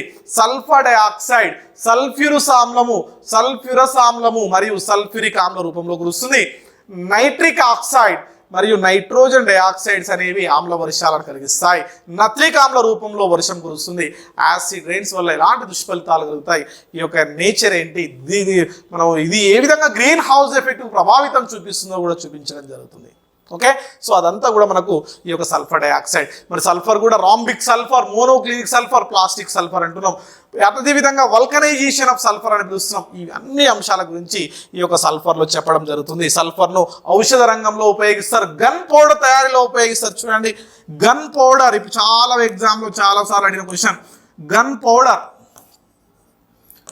మరి గన్ పౌడర్ అని దేని పిలుస్తున్నామంటే ఒకసారి చూడొచ్చు. Potassium nitrate KNO3 plus sulphur plus carbon యొక్క మిశ్రమాన్ని గన్ పౌడర్ అంటాం. Potassium nitrates plus sulphur plus carbon మిశ్రమాన్ని గన్ పౌడర్ అంటున్నాం. ఇది మొదటి ప్రపంచ యుద్ధ కాలంలో ఉపయోగించారు. భారతదేశంలో కూడా టిప్పు సుల్తాన్ గన్ పౌడర్ను ఉపయోగించి ఈ యొక్క మైసూరు యుద్ధంలో పార్టిసిపేట్ చేయడం జరిగిందని చెప్తాం. సో ఈ విధంగా ఈ యొక్క కెమిస్ట్రీకి సంబంధించినటువంటి అంశాలు చాలా అంటే సల్ఫర్ డైఆక్సైడ్ గురించి, గోర్లో ఉండే మూలకము సల్ఫర్, వెంట్రుకలలో ఉండే మూలకము సల్ఫర్, ఈ యొక్క అంశాలను చాలా వరకు మనం ఇన్డెప్త్గా డిస్కస్ చేయడం జరుగుతుంది సల్ఫర్. ఇక నెక్స్ట్ అదేవిధంగా ఫాస్ఫరస్ అంటున్నాం. అంటే మనకి ఇక్కడ క్వశ్చన్ ఏంటిది, అగ్గిపెట్టెల పరిశ్రమలో ఉపయోగించే రసాయనం ఏంటి, ఫాస్ఫరస్. మరి ఇక్కడ చూడొచ్చు ఈ యొక్క ఫాస్ఫరస్ ఈ యొక్క తల భాగంలో ఈ యొక్క తల భాగంలో ఉపయోగించే మూలకము మనం ఫాస్ఫరస్ అంటున్నాం. ఏ రకమైన ఫాస్ఫరస్ ఉపయోగిస్తామంటే రెడ్ ఫాస్ఫరస్ ఉపయోగిస్తారు. అదేవిధంగా పొటాషియం క్లోరేట్ అనే రసాయనాన్ని ఉపయోగిస్తారు. అదేవిధంగా బంకమట్టిని ఉపయోగిస్తారు. అదేవిధంగా బంకమట్టి ఆ యొక్క అగ్గిపుల్ల యొక్క అంచు భాగానికి కూడా, అగ్గిపెట్టె యొక్క అంచు భాగానికి కూడా యాంటీమోనీ సల్ఫైడ్ అనే రసాయనం ఉపయోగించడం జరుగుతుంది. మరి ఇక్కడ ఎర్ర ఫాస్ఫరస్ అంటున్నాం. స్థిరమైన ఫాస్ఫరస్, చీకటిలో చర్య జరగదు. ఫాస్ఫరస్ 2 రూపాయలు లభిస్తుంది. తెల్ల ఫాస్ఫరస్ ఎర్ర ఫాస్ఫరస్ అంటాం. తెల్ల ఫాస్ఫరస్ విషపూరితమైనది. ఎలుకల్ని చంపడం కోసం ఈ యొక్క తెల్ల ఫాస్ఫరస్ను ఉపయోగిస్తారు. దీన్ని ఎలుకల మందు అని పిలుస్తున్నాం. దాని పేరే జింక్ ఫాస్ఫేట్స్. చూడండి ఎన్ని క్వశ్చన్స్ వస్తున్నాయి. జింక్ ఫాస్ఫేట్ ఎట్లా ఉంటుంది, ఎలుకను బొమ్మను గీసేసి దాని కింద మందు వేసి చంపినట్టు నేను ఫిగర్ చూపిస్తుంటాను. అక్కడ ఫార్ములా ఏముంటుందండి, Zn3PO4 taken twice, this zinc phosphates. So ఇలా మన క్వశ్చన్తో పాటు ఈ ఫార్ములాను in day to day life, agriculture సెక్టార్లో ఈరోజు వ్యవసాయదారుడు ఎలుకల వల్ల చాలా దిగుబడి కోల్పోవడం జరుగుతుంది. ఎలుకలు చంపడం కోసం ఉపయోగించేది జింక్ ఫాస్ఫేట్. మనము ఆ యొక్క మొక్కలకు ఆ యొక్క ఎలుకలను చంపడం కోసం ఉపయోగిస్తున్నాం. అదేవిధంగా ఈ యొక్క ఫాస్ఫరస్ యొక్క ఫెర్టిలైజర్ కూడా ఉంటుంది. NPK అంటున్నాం, నైట్రోజన్, ఫాస్ఫరస్, పొటాష్. మొక్కలకు సంబంధించిన ముఖ్యమైన మూలకాలు అయితే అక్కడ ఫాస్ఫరస్ మనకు ఫాస్ఫరైట్ ఎరువుగా ఉపయోగిస్తున్నాం, ఫాస్ఫరైట్స్. అదేవిధంగా నైట్రోజన్కి సంబంధించింది అయితే మనము DAP, MAP, ఇంకా DAP అని పేరుని ఉంటారు, యూరియా అని పేరు ఉంటారు. ఇవన్నీ కూడా నైట్రోజన్కి సంబంధించిన ఎరువులు, నైట్రోజన్ యొక్క ఫెర్టిలైజర్స్ అని పిలుస్తున్నాం. ఓకే, సో ఈ విధంగా మనకు ఈ యొక్క అంశాలను నేను ఇక్కడ చెప్పదలిసింది తక్కువ టైంలో ఏ విధంగా టీచింగ్ ఉంటుంది. సో మనకు నార్మల్ క్లాసెస్కి ఇక్కడ ఉన్న డిఫరెన్స్ ఏంటి అనేది మీకు చూపించేస్తున్నానండి. ఇక్కడ నైట్రోజన్ అంటున్నాను. మరి నైట్రోజన్తో తయారు చేసినటువంటి దేశంలోనే అత్యంత భయంకరమైన పేలుడు పదార్థం మన భారతదేశంలో DRDO డెవలప్మెంట్ చేసినటువంటి ఎక్స్ప్లోజివ్ మెటీరియల్ పేలుడు పదార్థం RDX. ఎగ్జామ్లో చాలాసార్లు ఎగ్జామ్ అడిగిన question. So what is the abbreviation of RDX? So ఇలాంటి క్వశ్చన్స్ అడగవచ్చు. The research department explosion is not development. ఎగ్జామ్లో చాలాసార్లు అడిగిన question, what is the abbreviation of RDX? భారతదేశంలో అత్యంత శక్తివంతమైన పేలుడు పదార్థం ఏంటి అంటే RDX. దీని యొక్క అబ్రివేషన్ ఏంటి? Research department explosion. దీని DRDO, defence research and development organisation head quarter న్యూఢిల్లీలో ఉంది. మరి ఈ యొక్క DRDO ఆధ్వర్యంలో భారతదేశంలో తయారైనటువంటి పేలుడు పదార్థం RDX. అదేవిధంగా TNT అంటాం, ట్రైనైట్రోటోలిడిన్. అమోటాల్ అంటారు, అమోనాల్ అని పిలుస్తారు. అమోటాల్, అమోనియం నైట్రేట్ ప్లస్ TNT అంటారు. అమోనాల్, అమోనియం నైట్రేట్ ప్లస్ అల్యూమినియం పొడి అని పిలుస్తారు. అదేవిధంగా టియర్ గ్యాస్ అని పిలుస్తున్నాం, బాష్పవాయువు. దీన్ని మనం ఏమంటున్నామంటే టియర్ గ్యాస్. చూడండి, టియర్ గ్యాస్. సో మరి టియర్ గ్యాస్ అని దేని పిలుస్తారంటే trichloro nitromethane. That is the pronunciation. Formula CCl3NO3 NO2 CCl3NO2 trichloro nitromethane. The chemical name is, దీన్ని జనరల్గా మనం ఏమని పిలుస్తున్నాం అంటే టియర్ గ్యాస్. దీన్ని బాష్పవాయువు అని పిలుస్తున్నాం. ఈరోజు ఎక్కడైనా సరే అల్లర్లు చెలరేగుతున్నప్పుడు రక్షక భటులు అక్కడ ప్రజలపైన ఈ యొక్క టియర్ గ్యాస్ బాష్పవాయువును ప్రయోగించేస్తాడు. ఆ టైంలో వాళ్ళు గనక 8 నిమిషాల సమయం వరకు టియర్ గ్యాస్ని కనుక పీల్చుకుంటే స్పృహను కోల్పోయి కింద పడిపోతారండి. ఆ టైంలో అక్కడ ఉండే అల్లర్లను నివారించడం జరుగుతుంది. కాబట్టి ఇలాంటి క్వశ్చన్స్లో అంటే ఇక్కడ మనం మేజర్ ఫోకస్ చేయాల్సింది మనకు నిత్య జీవితంలో దీన్ని అప్లికేబుల్ చేస్తున్నామా చేయట్లేదా, అది ఇంపార్టెంట్. ఎక్కడ చూసినా మనకు సంబంధం లేదనేది ఉండదు. మనకు డేటు, అందుకే మనకు నిత్య జీవితంలో శాస్త్ర సాంకేతిక పరిజ్ఞానం మన సిలబస్ పేరే. ఓకే, దాన్ని బేస్ చేసుకొని చదవాలి. అంతేగాని ఈక్వేషన్స్ ఇచ్చేసి రసాయన సమీకరణాలు తుల్యం చేయండి, అనుపాతం రాయండి నేను ఇంతవరకు ఎగ్జామ్ ఎక్కడ అడగట్లేదు. ఎక్కడ ఉపయోగిస్తుంది, దీని యొక్క ఇంపార్టెన్స్ ఏంటి అనేది చూడాలి. ఓకే, సో మరి ఇక్కడ టియర్ గ్యాస్ అంటున్నాం. అదేవిధంగా TNT అంటున్నాం, ట్రైనైట్రోటోలిడిన్. ఆల్ఫ్రెడ్ నోబెల్ యొక్క ఫౌండేషన్ చేసేటప్పుడు TNT ఎక్స్ప్లోజివ్ మెటీరియల్, అదేవిధంగా మనకు డైనమైట్ అనే విష పదార్థాలను కనుక్కోవడం జరిగింది ఆల్ఫ్రెడ్ నోబెల్. సో ఆ విధంగా నోబెల్ ఫౌండర్ అనేది ఏర్పడడం జరిగింది. దాని యొక్క హిస్టరీ తర్వాత చూస్తే ఇక్కడ మనకు పేర్లు పదార్థాల గురించి మనం మాట్లాడుతున్నాం. ఏంటిదండి? అమోనియం, అమోటాల్, అమోనాల్, TNT, టియర్ గ్యాస్, అదేవిధంగా ఫాజీన్ అని పిలుస్తున్నాం. మీరు చూడండి ఫాజీన్, ఫాజీన్ దీన్నే స్వీట్ పాయిజన్ అని పిలుస్తారు. స్వీట్ పాయిజన్ కార్బోనైల్ క్లోరైడ్ ని ఫాజీన్ అని పిలుస్తారండి. డైరెక్ట్ క్వశ్చన్ ఎన్నోసార్లు ఇచ్చాడు. స్వీట్ పాయిజన్ అని దేని పిలుస్తారు? ఫాజీన్. ఫార్ములా ఏంది? COCl2 carbonyl chlorides. మరి ఇలాంటి స్వీటెస్ట్ పదార్థాన్ని కొంచెం టచ్ చేసిన మానవునికి తక్షణమే మరణం సంభవిస్తుంది. అదేవిధంగా ఇంకో చూడవచ్చు క్లోరోఫామ్ అంటున్నాం, CHCl3 క్లోరోఫామ్.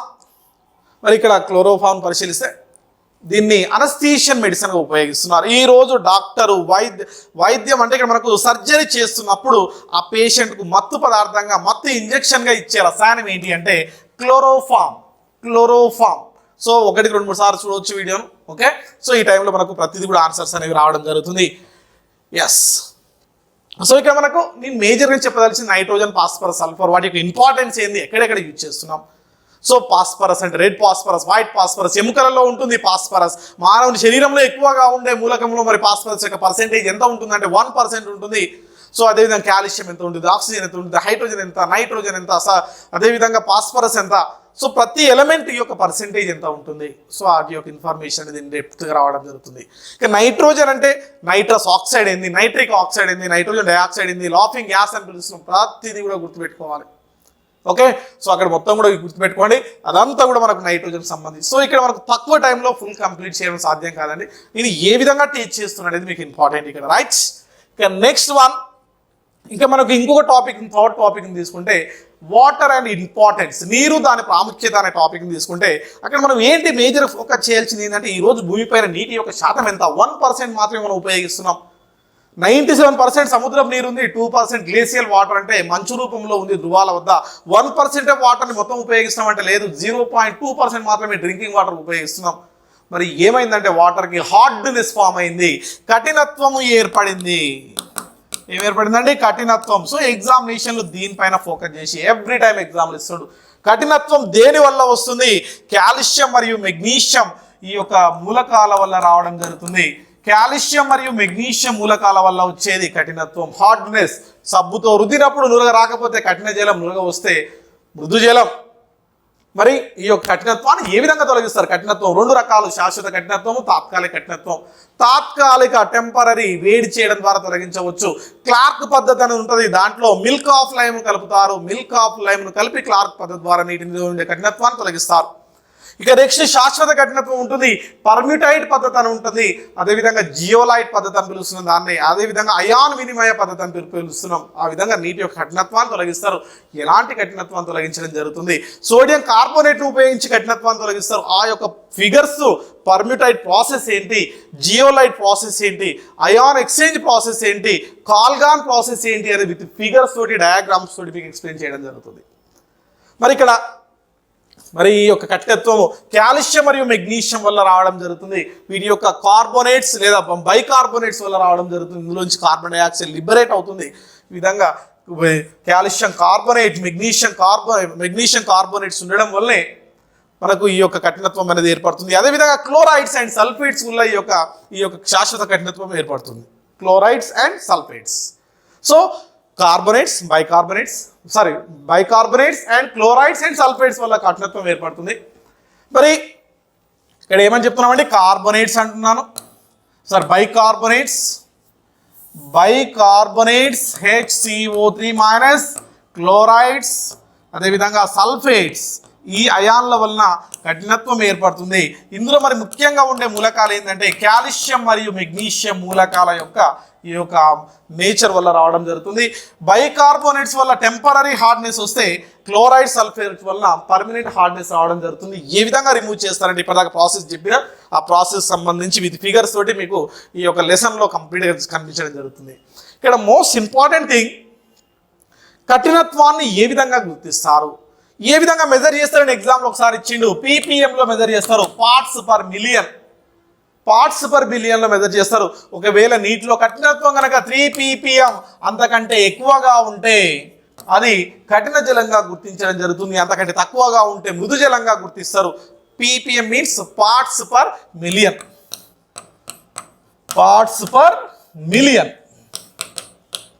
సో దీన్ని మనము ppm అంటున్నాం, పార్ట్స్ పర్ మిలియన్. మరి కఠినత్వాన్ని మెజర్మెంట్ చేయడం కోసం కాల్షియం కార్బోనేట్ను ప్రామాణికంగా తీసుకొని గణాంకాలు చేస్తారండి. కాల్షియం కార్బోనేట్ ఫార్ములా CaCO3, దాన్నే లైమ్ స్టోన్ అంటున్నాం.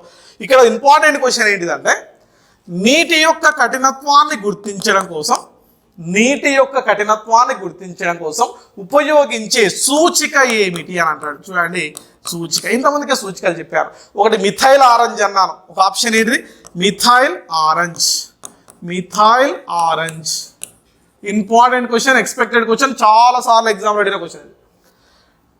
B phenolphthalein indicator,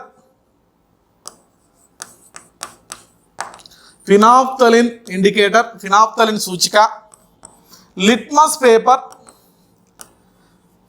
D EBT, erythrochrome black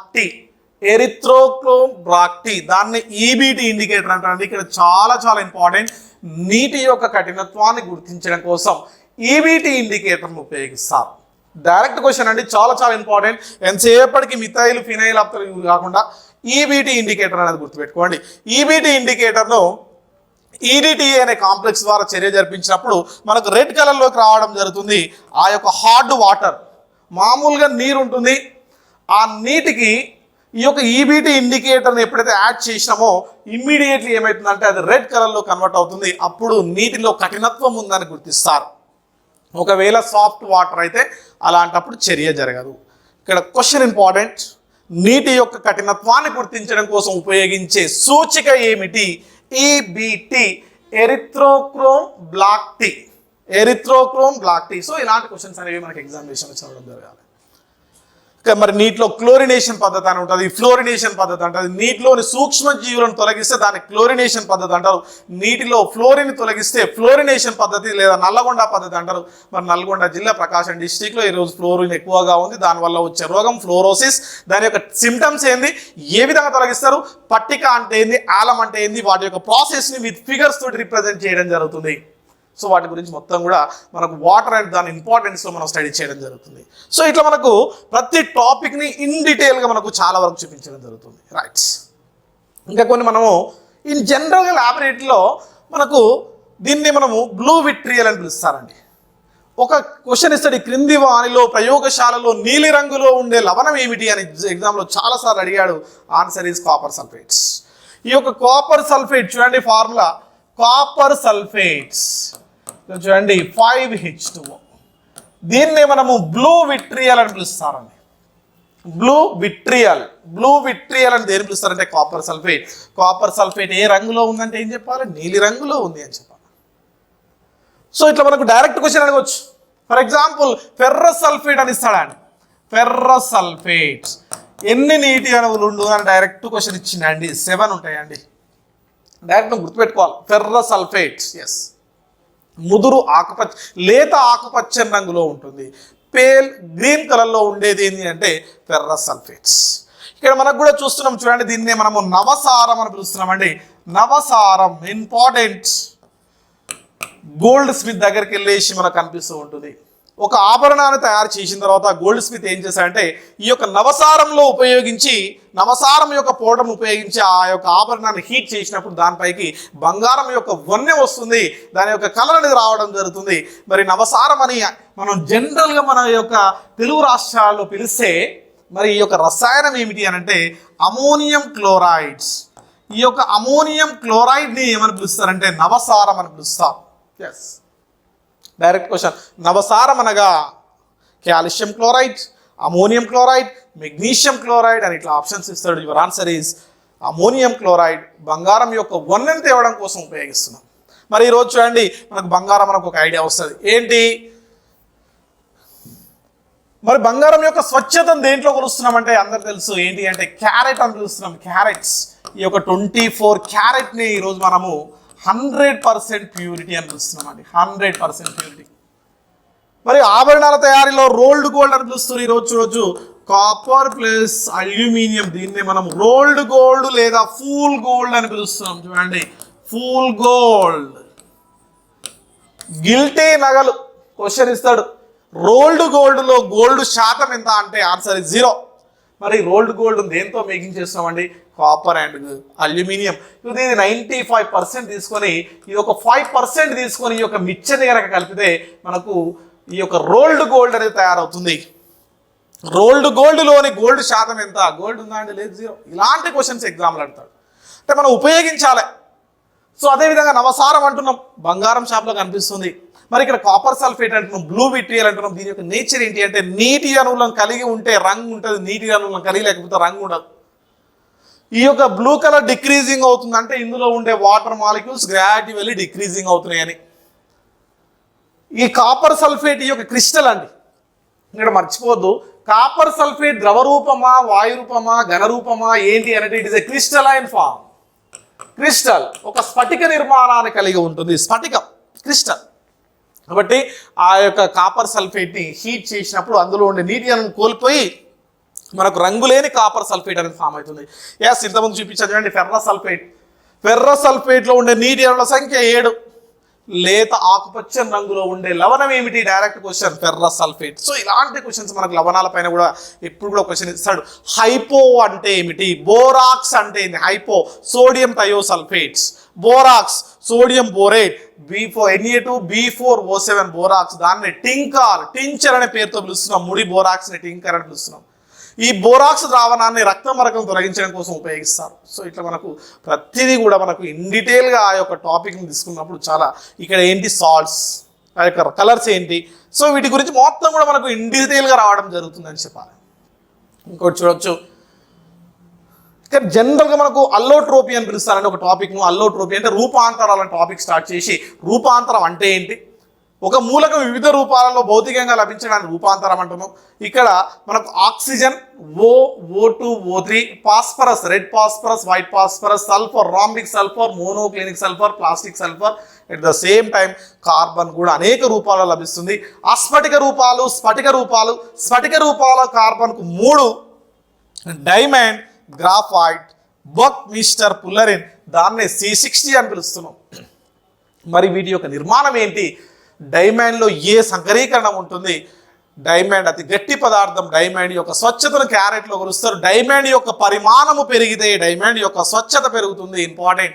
చిన్న డైమండ్ ఉంది, పెద్ద డైమండ్ ఉంది.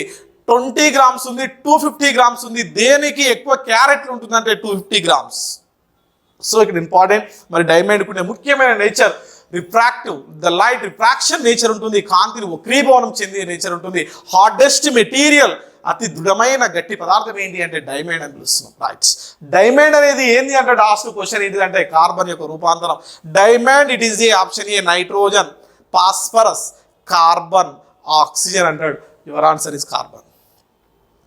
ఇంకొక కార్బన్ యొక్క ఇంకొక స్ఫటిక నిర్మాణం, ఇంకో స్ఫటిక రూపాంతరం ఏంటంటే గ్రాఫైట్. పొరల నిర్మాణాన్ని కలిగి ఉంటుంది. పొరల నిర్మాణాన్ని కలిగి ఉంటుంది. స్వేచ్ఛా ఎలక్ట్రాన్లు అనేవి ఉంటాయి కాబట్టి మంచి ఎలక్ట్రోలైట్ లాగా పనిచేస్తుంది. ఎలక్ట్రోలైట్ లాగా పనిచేస్తుంది. ఇది రిఫ్రాక్టివ్ నేచర్ కలిగి ఉంటే కాంతిని తమ గుండా ప్రసరింప చేస్తే ఇట్ ఈస్ ఒపాక్యూ నేచర్, కాంతి బంధకం లాగా పనిచేస్తుంది. మరి ఇది మెత్తడి రూపాంతరం. దీన్ని పెన్సిల్ లిడ్ తయారీలో ఉపయోగిస్తారు. Graphite pencil lid. ఆర్ ఎగ్జామ్లో క్వశ్చన్ కావాలని ఇస్తాడు, లెడ్ పెన్సిల్స్ అంటాడు. ఓకే, మరి ఇక్కడ లెడ్ పెన్సిల్ అంటే లెడ్ అంటే పీబీ అండి. లెడ్ అంటే విషపూరితమైంది. మరి లెడ్ను ఉపయోగిస్తారంటే లెడ్ పెన్సిల్లో లెడ్ను ఉపయోగించారు. దేన్ని ఉపయోగిస్తారంటే గ్రాఫైట్ను ఉపయోగిస్తారు. అదేవిధంగా బంకమట్టిని ఉపయోగిస్తారు. క్లే 95% ఉంటాయి. గ్రాఫైట్ 5% తోటి మిక్స్ చేసేసి మనకు పెన్సిల్ లిడ్ను తయారు చేసడం జరుగుతుంది. కాబట్టి పెన్సిల్ లిడ్ తయారీలో ఉపయోగించేది గ్రాఫైట్స్. అదేవిధంగా మంచి విద్యుత్ వాహకం లాగా పనిచేస్తుంది. అన్ని ఎలక్ట్రికల్ బ్యాటరీలలో యానోడ్ కడ్డీగా ఉపయోగించేది గ్రాఫైట్స్. ఎందుకు ఉపయోగిస్తారు? స్వేచ్ఛ ఎలక్ట్రాన్. వీటి గురించి ఒక్కొక్క ఫిగర్ని ఒక్కొక్క డయాగ్రామ్లో చాలా క్లియర్గా ఎక్స్ప్లెయిన్ చేయడం జరుగుతుంది. ఇక నెక్స్ట్ వన్ చూస్తే దీన్ని మనం C60 అంటున్నాం. కార్బన్ యొక్క రూపాంతరాలు కార్బన్లు 60 కలిగి ఉండడం వల్ల దీన్ని 660. దీన్నే మనము బక్ మిస్టర్ అండ్ ఫుల్లరిన్ అని పిలుస్తున్నాం. ఫుల్లరిన్ దీన్నే శాండ్విచ్ నిర్మాణం అని పిలుస్తాం. ఇది ఫుట్బాల్ నిర్మాణాన్ని కలిగి ఉంటుంది. ఇది ఆస్ట్రేలియాలో సిడ్నీ యూనివర్సిటీలో కనుక్కోవడం జరిగింది. ఇక్కడ నుంచి నానో టెక్నాలజీ తయారు చేయడం జరిగింది. నానో ట్యూబ్స్ని ఏర్పాటు చేయడం జరిగింది. మరి నానో టెక్నాలజీ ఏంటి? నానో టెక్నాలజీ ఈ విధంగా భారతదేశంలో ఏ విధంగా అభివృద్ధి చెందింది? రోబోటిక్స్ అంటున్నాం, నానో మెటీరియల్స్ అంటున్నాం, nano technology, nano tablets, nano tubes అంటున్నాం. వీటికి సంబంధించిన ఇన్ఫర్మేషన్ సైన్స్ అండ్ టెక్నాలజీ చెప్పడం జరుగుతుంది. సో ఇక్కడ మనకు రూపాంతరాలని టాపిక్ తీసుకున్నప్పుడు అనేక రూపాంతరాలు ఎక్స్ప్లెయిన్ చేస్తూ ఎక్స్పెషల్లీ కార్బన్ యొక్క రూపాంతరాలు, స్ఫటిక రూపాంతరాలు, అస్ఫటిక రూపాంతరాలు, coal, coke, bituminous, semi bituminous, anthracite, lignite ఇవన్నిటి గురించి స్టడీ చేస్తాం. భారతదేశంలో అతిపెద్ద బొగ్గు గని జురియా, ప్రాచీన బొగ్గు గని రాణిగంజ్, అతి ముఖ్యమైన బొగ్గు గని ఆంథ్రసైట్స్. సో మరి ఈ యొక్క నైవేలి ప్రాంతంలో లభించేది బ్యూటిమినస్. సో ఇవన్నిటి గురించి కూడా స్టడీ చేయడం జరుగుతుంది. సో అది మనకు కార్బన్ దాని యొక్క ఇంపార్టెన్స్ అనే టాపిక్స్లో దాన్ని ఎక్స్ప్లెయిన్ చేయడం జరుగుతుంది. కెమిస్ట్రీలో ఇంకో టాపిక్ తీసుకుంటే అల్లాయిస్ అంటున్నాం. ఇంకా నెక్స్ట్ టాపిక్ ఏంటంటే అల్లాయిస్, మిశ్రమ లోహాలు అంటున్నాం అండి. మిశ్రమ లోహాలు, రెండు లేదా అంతకన్నా మిశ్రమ లోహాలు కలవడానికి దీన్ని మిశ్రమ లోహాలు అంటున్నాం. ఎందుకు కలపాల్సి వచ్చింది? కలపకపోతే ఏమవుతుందంటే కలపడం వలన అసలు యాక్చువల్గా లోహాలకు కొన్ని నేచర్స్ ఉంటాయండి. దృఢ స్వభావాన్ని కలిగి ఉంటాయి, సోనారిటీని కలిగి ఉంటాయి, ధ్వనిని ఉత్పత్తి చేస్తాయి, ఇంకా మ్యాలబిలిటీని కలిగి ఉంటాయి, పలుచని రేకులుగా మార్చబడతాయి, డక్టిలిటీని కలిగి ఉంటుంది, తీగలుగా మార్చగలుగుతుంది. ఈ యొక్క metals and non metals lessons చాలా ఎక్సలెంట్గా ఉంటుంది. ఒక్కొక్క మెటల్ దాని యొక్క నేచర్ ఏంటి, ఈరోజు కాపర్ వైర్ ఎలా ఉంటుంది, సౌండ్ ఎట్లా వస్తుంది. అదేవిధంగా ఈరోజు చూడండి ఫుడ్ అంటే ఎస్పెషల్ స్వీట్ క్వశ్చన్ ఇట్లేసాడు, చాలా సింపుల్ క్వశ్చన్ చూడండి. తినుబండారాలను, స్వీట్స్ని, తినుబండారాలను పాడు కాకుండా ఉంచుటకు, నిల్వ ఉంచుటకు, తినుబండారాలను పాడు కాకుండా నిల్వ ఉంచుటకు ఏ లోహాన్ని ఉపయోగిస్తారు? చూడండి ఎంత ఈజీగా ఉంది క్వశ్చన్. మనకు స్వీట్స్ దగ్గరికి వెళ్ళినప్పుడు కళాకార స్వీట్ ఏదో తీసుకున్నప్పుడు దానిపైన ఒక పొర ఉంటుందండి. ఆ పొరను దేంతో తయారు చేస్తారు? చాలా ఈజీ క్వశ్చన్, అంటే మనకు అప్లికేబుల్ అయి ఉండాలి. అప్పుడు ఆప్షన్లు చూడండి మీరు. ఆప్షన్ ఏ ఎక్స్పెక్ట్ చేయండి, రాగి, బి అల్యూమినియం, సి బంగారం, డి వెండి లోహం. ఏ లోహాన్ని ఉపయోగిస్తారని చూడండి. అప్పుడు ఆన్సర్ ఏంటి అని అంటే మరి దేన్ని ఉపయోగిస్తామంటే ఆన్సర్ ఈజ్ సిల్వర్. అలాగే కాకుండా మనము ఫుడ్ ప్యాకింగ్ మెటీరియల్స్ ఉంటాయి. ఫర్ ఎగ్జాంపుల్ మీరు ఈ యొక్క ఫాస్ట్ ఫుడ్ సెంటర్ కాడికి వెళ్ళిన తర్వాత నూడిల్స్ కానీ ఏదో మీరు చేసుకొని ప్యాకింగ్ చేయాలనుకుంటారు, కర్రీ కానీ ఎక్కడైనా సరే ఏదైనా సరే ప్యాకింగ్ చేయాలనుకున్నప్పుడు ఏం ఉపయోగిస్తారంటే అల్యూమినియం. అంటే ఇక్కడ మనం లోహాలను మనం నిత్య జీవితంలో ఉపయోగిస్తున్నాం. మరి అదే సందర్భంలో కొన్ని సందర్భాల్లో లోహాలు తుప్పు పడతాయి, రస్ట్ ఫార్మేషన్ జరుగుతుంది. To the prevention of rust formation, కరోజన్స్ని కంట్రోల్ చేయడం కోసం ఈరోజు ఒక లోహాన్ని ఇంకో లోహంతో మిక్స్ చేస్తున్నాం. దాన్నే మనం ఇక్కడ అల్లాయిస్, మిశ్రమ లోహాలు అని పిలుస్తున్నాం. చాలా మిశ్రమ లోహాలు ఉంటాయి, వాటి యొక్క లీస్ట్, వాటి యొక్క ఇంపార్టెన్స్ ఉంటుంది. ఇలా మనం ఫిగర్స్ తోటి ఎక్స్ప్లెయిన్ చేస్తున్నాం. చాలా క్లియర్గా మీకు అర్థం కావాలని ఈ విధంగా చూపించడం జరిగింది. Example steel. ఎస్, మరి స్టీల్ అంటే ఎట్లా ఫామ్ అయింది? ఇక చూడండి, ఐరన్ మరియు నాన్ మెటల్ కార్బన్ తోటి మిక్స్ కావడం జరిగింది. ఐరన్ ప్లస్ కార్బన్ యొక్క మిశ్రమాన్ని మనం ఇక్కడ స్టీల్ అంటున్నాం. ఇది 95% ఉంటే 5% ఉంటుంది కార్బన్. కార్బన్ యొక్క పర్సెంటేజ్ ఆధారంగా rough iron, cast iron, steel ఇట్లా పేర్లు రావడం జరుగుతుంది. ఓకే, ఆ యొక్క లిస్ట్ ఏంది? ఈ యొక్క స్టీల్ ఈరోజు ఏ ఫీల్డ్లో ఉపయోగిస్తున్నాం. అదేవిధంగా బ్రాంజ్ అంటున్నాం, బ్రాంజ్. కంచు అంటున్నాం, కంచు. మరి కంచు అనేది దేంతో మిశ్రమం అవుతుంది? Combination of copper and tin. చూడొచ్చు, కాపర్ అండ్ టిన్ అంటున్నాం. ఇక చూడొచ్చు, కాపర్ Cu, టిన్ Sn. ఈ యొక్క మిశ్రమాన్ని మనం ఇక్కడ బ్రాంజ్ అంటున్నాం. ఈ యొక్క బ్రాంజ్ ఎక్కడెక్కడ ఏ ఫీల్డ్లో ఉపయోగిస్తున్నాం? బెల్ మెటల్ను దేంతో తయారు చేస్తారు అని అంటారు. Direct question.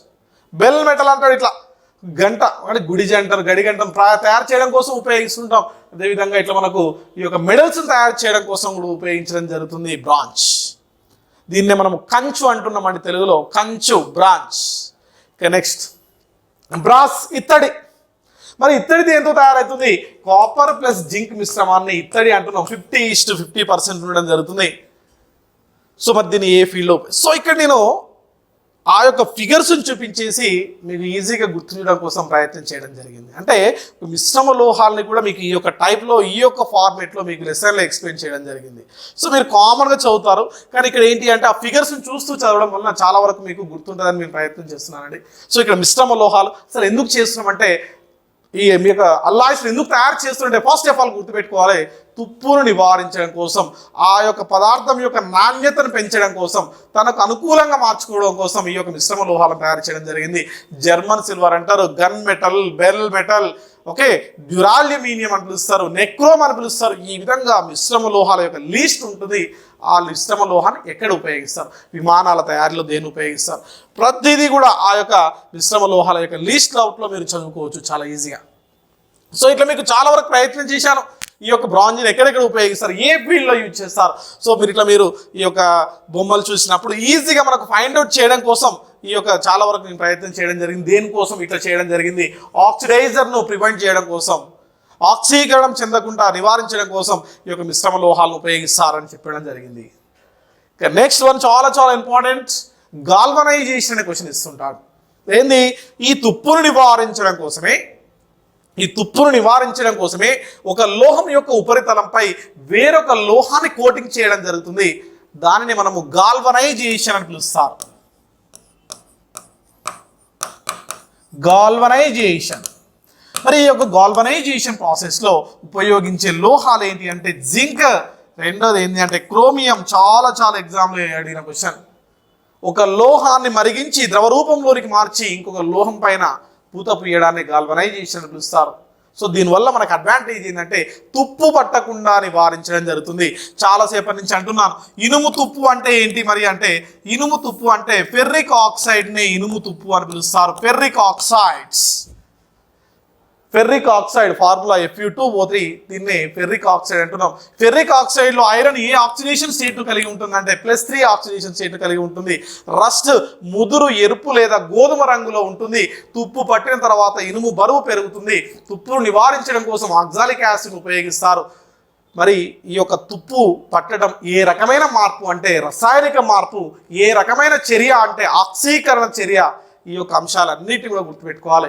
సో ఇదంతా కూడా మనకు అల్లాయికి సంబంధించి చాలా ఇన్ డీటెయిల్గా మనకు ఈ యొక్క విత్ ఫిగర్స్ తోటి ఇక చూడండి, ఇలా గాల్వనైజేషన్ చేయడం వలన ఈ విధంగా తయారైనటువంటి ఈ యొక్క ఐరన్ రాడ్స్ని ఈరోజు మనము ఈ యొక్క ఎక్స్టెన్షన్ కరెంట్ స్తంభాల తయారీలో ఉపయోగిస్తున్నాం, టెలిఫోన్ రంగంలో ఉపయోగిస్తుంటున్నాం. ఓకే, అదేవిధంగా మనకి ఈ యొక్క టవర్స్ ఏవైతే ఉన్నాయో అక్కడ కూడా మనం అంటే ఇక్కడ ఎయిర్కు ఎక్స్పోజ్ కాకుండా, మాయిశ్చర్కి ఎక్స్పోజ్ అయినప్పుడు కూడా మెటల్ చేంజ్ కాకుండా ఉండడం కోసం ఈ యొక్క గాల్వనైజేషన్ ప్రాసెస్ను ఉపయోగిస్తున్నాం అనేది గుర్తుపెట్టుకోవాలి. ఎస్, ఇంకా మరి ఈ కెమిస్ట్రీలో ఇంకేం ఉపయోగిస్తున్నారు అంటే ఈరోజు మానవుడు ఆల్కహాల్ ఎక్కువగా సేవించడం జరుగుతుంది. నీటిని తర్వాత మానవుడు ఎక్కువ సేవిస్తున్నటువంటి ద్రావణం ఏంటి అంటే ఆల్కహాల్. మరి ఆల్కహాల్ను ఏ విధంగా మ్యానుఫ్యాక్చరింగ్ చేస్తున్నాం, ఏ విధంగా తయారు చేస్తున్నాం, రెండు రకాలుగా తయారు చేస్తారు. ఒకటి షుగర్ కేన్ నుంచి తయారు చేస్తారు, చెరకు గడల నుంచి తయారు చేస్తే, రెండోది ఏంటి అంటే స్టార్చ్ నుంచి తయారు చేస్తారు. గుర్తుపెట్టుకోవాలి, ఇక్కడ ఉండండి స్టార్చ్. సో మీకు ఈ యొక్క రెండు ప్రాసెస్ని విత్ ఫిగర్స్ తోటి ఎక్స్ప్లెయిన్ చేయడం జరుగుతుంది. మరి ఇక్కడ షుగర్ కేన్ని ఎక్స్ట్రాక్ట్ చేసిన తర్వాత బగాసే అంటే ఏంటి, ఓకే, మొలాసిస్ అంటే ఏంటి, ఈస్ట్ను కలిపినప్పుడు మనకు ఒక ఇన్వర్టేజ్ అనే ఎంజైమ్ రిలీజ్ అవుతుంది.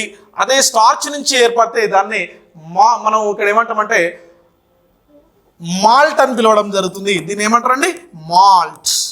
ఇక్కడ దీన్ని ఏమంటామంటే మొలాసిస్. చెరకు గడల నుంచి చక్కెరను సపరేట్ చేసిన తర్వాత వచ్చిన ద్రవాన్ని మొలాసిస్ అంటారు. పిండి పదార్థాల నుంచి పిండిని సపరేట్ చేసిన తర్వాత ఏర్పడిన ద్రవాన్ని మాల్ట్ అంటారు. ఈ రెండింటికి కూడా ఈస్ట్ని కలుపుతారు. ఈస్ట్ అనే బ్యాక్టీరియాను కలిపి ఫర్మెంటేషన్ జరపడం జరుగుతుంది. మరి ఆ పిప్పి అంటున్నాం, ఆ మొలాసిస్ నుంచి వచ్చిన పిప్పి, ఆ యొక్క చెరుకు గడ్డల నుంచి వచ్చిన పిప్పిని బగాసే అంటారు. ఈరోజు బగాసేని ఇండస్ట్రీ సెక్టార్లో ఎక్కడ కూడా ఉపయోగిస్తున్నాం, బాయిలర్లో అన్నిట్లలో ఫిగర్స్ తోటి మీకు రిప్రజెంటేషన్ చేస్తున్నాం. ఇంకా నెక్స్ట్ అదేవిధంగా ఇక్కడ మనం స్టార్చ్ అంటాం. బార్లీ గింజలు, జొన్నలు, సజ్జలు, రావిల నుంచి కూడా ఏం చేస్తారంటే వాటిని ఉడకబెట్టి ఎక్స్ట్రాక్ట్ చేసి ఆ ఎక్స్ట్రాక్ట్ నుంచి ఆల్కహాల్ను ప్రిపేర్ చేస్తారు. మరి ఇక్కడ ఉపయోగించేది ఈస్ట్ అనే ఒక ఈస్ట్ అనే ఒక శిలీంధ్రాన్ని ఉపయోగిస్తారు. ఈస్ట్ అనేది ఒక శిలీంధ్రం అనేది శిలీంధ్రం తరగతికి చెందినది. మరి ఈస్ట్ శిలీంధ్రాన్ని ఉపయోగించి 3 రోజులు ఫర్మెంటేషన్ జరిపినప్పుడు ఇక్కడ మనకు ఇన్వర్టేజ్ మరియు అదేవిధంగా జైమేజ్ అనే ఎంజైమ్ రిలీజ్ కావడం వల్ల ఆల్కహాల్ తయారవుతుంది. మరి ఇక్కడ ఈ యొక్క పద్ధతిలో ఏర్పడే ఉప ఉత్పన్నం ఏమిటి అంటే క్వశ్చన్ గుర్తుపెట్టుకోవాలి, కార్బన్ డైఆక్సైడ్స్. సో మరి కార్బన్ డైఆక్సైడ్ ను పారిశ్రామిక రంగంలో ఏ పద్ధతి ద్వారా తయారు చేస్తున్నారంటే గుర్తుపెట్టుకోండి, కిణ్వన ప్రక్రియ ఫర్మెంటేషన్ ప్రాసెస్. ఇగో ఈ యొక్క ఫర్మెంటేషన్ ప్రాసెస్ ద్వారా కార్బన్ డైఆక్సైడ్ ఉత్పత్తి చేస్తున్నారు, ఆల్కహాల్ ప్రిపేర్ చేస్తున్నారు. ఇలా మొదటి తయారైనటువంటి ఆల్కహాల్ని వాష్ అని పిలుస్తారు. వాష్ అంటే 10% of ethyl alcohol C2H5OH. 10% ethyl ఆల్కహాల్ని వాష్ అంటున్నాం. మరి వాష్ని ఈరోజు మనము దేని పర్పస్ యూజ్ చేస్తామంటే క్లీనింగ్ పర్పస్ యూజ్ చేస్తారు. మరి ఆ యొక్క వాష్ను రిమూవ్ చేసిన తర్వాత అక్కడ ఉన్నటువంటి పదార్థాన్ని మనము ఇంప్యూరిటీస్ రిమూవ్ చేయడం వల్ల 90% ఆల్కహాల్ లభిస్తుంది. దీన్ని 90% ఇథైల్ ఆల్కహాల్ అంటున్నాం. ఇథైల్ ఆల్కహాల్ అంటే ఫార్ములా ఇక డైరెక్ట్ గుర్తుపెట్టుకోవాలి, C2H5OH. ఈ 90% ఇథైల్ ఆల్కహాల్ని రెక్టిఫైడ్ స్పిరిట్ అని పిలుస్తారు. ఈ యొక్క రెక్టిఫైడ్ స్పిరిట్ని వైద్య రంగంలో ఉపయోగిస్తారు. మరి ఈ యొక్క రెక్టిఫైడ్ స్పిరిట్ని అంశిక స్వేదనం చేస్తూ 100% ఆల్కహాల్ను ప్రిపేర్ చేస్తారు. C2H5 ఆల్కహాల్ తయారు చేస్తారు. దీనినే పరమ ఆల్కహాల్, అబ్సల్యూట్ ఆల్కహాల్ అంటున్నాం. దీన్నే మానవుడు ఈరోజు ద్రావణిగా ఉపయోగిస్తున్నాడు. మరి బీర్ అంటున్నాం, విస్కీ, రమ్, జిన్ అన్ని అంటున్నాం. ప్రతి బ్రాండ్లో ఆల్కహాల్ యొక్క పర్సెంటేజ్ ఎంత అనేది గుర్తుపెట్టుకోవాలి. బీర్, విస్కీ, రమ్, జిన్, వోడ్కా. సో ఈ విధంగా ప్రతి ఒక్క బ్రాండ్లో దాని యొక్క ఆల్కహాల్ పర్సెంటేజ్ ఎంత అని గుర్తుపెట్టుకోవాలి. ఆల్కహాల్ను అధికంగా తాగితే అతనికి పక్షవాతం వచ్చేసి త్వరగా చనిపోయే ప్రమాదం ఉంటుందని చెప్పాలి. మరి ఈరోజు చూడండి, ఇక్కడ చాలా ఇంపార్టెంట్ థింగ్ గుర్తుపెట్టుకోవాలి, సారాయి అంటున్నామండి. సారాయి. మరి ఈ సారాయిని డిఫరెంట్ నేమ్స్తో పిలుస్తున్నాం. ఈరోజు గుడుంబ అంటున్నారు, గుడుంబ లేదా సారాయి అంటున్నాం.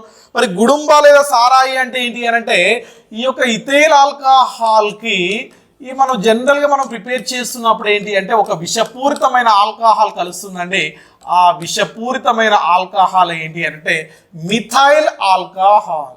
దీని పేరు ఏం పేరు అంటే మిథైల్ ఆల్కహాల్. ఈ యొక్క మిశ్రమాన్ని సారాయి అని పిలుస్తారు. గుర్తుపెట్టుకోండి, ethyl alcohol plus methyl alcohol మిశ్రమాన్ని సారాయి అంటారు. ఈ యొక్క మిథైల్ ఆల్కహాలే విషపూరితమైనది.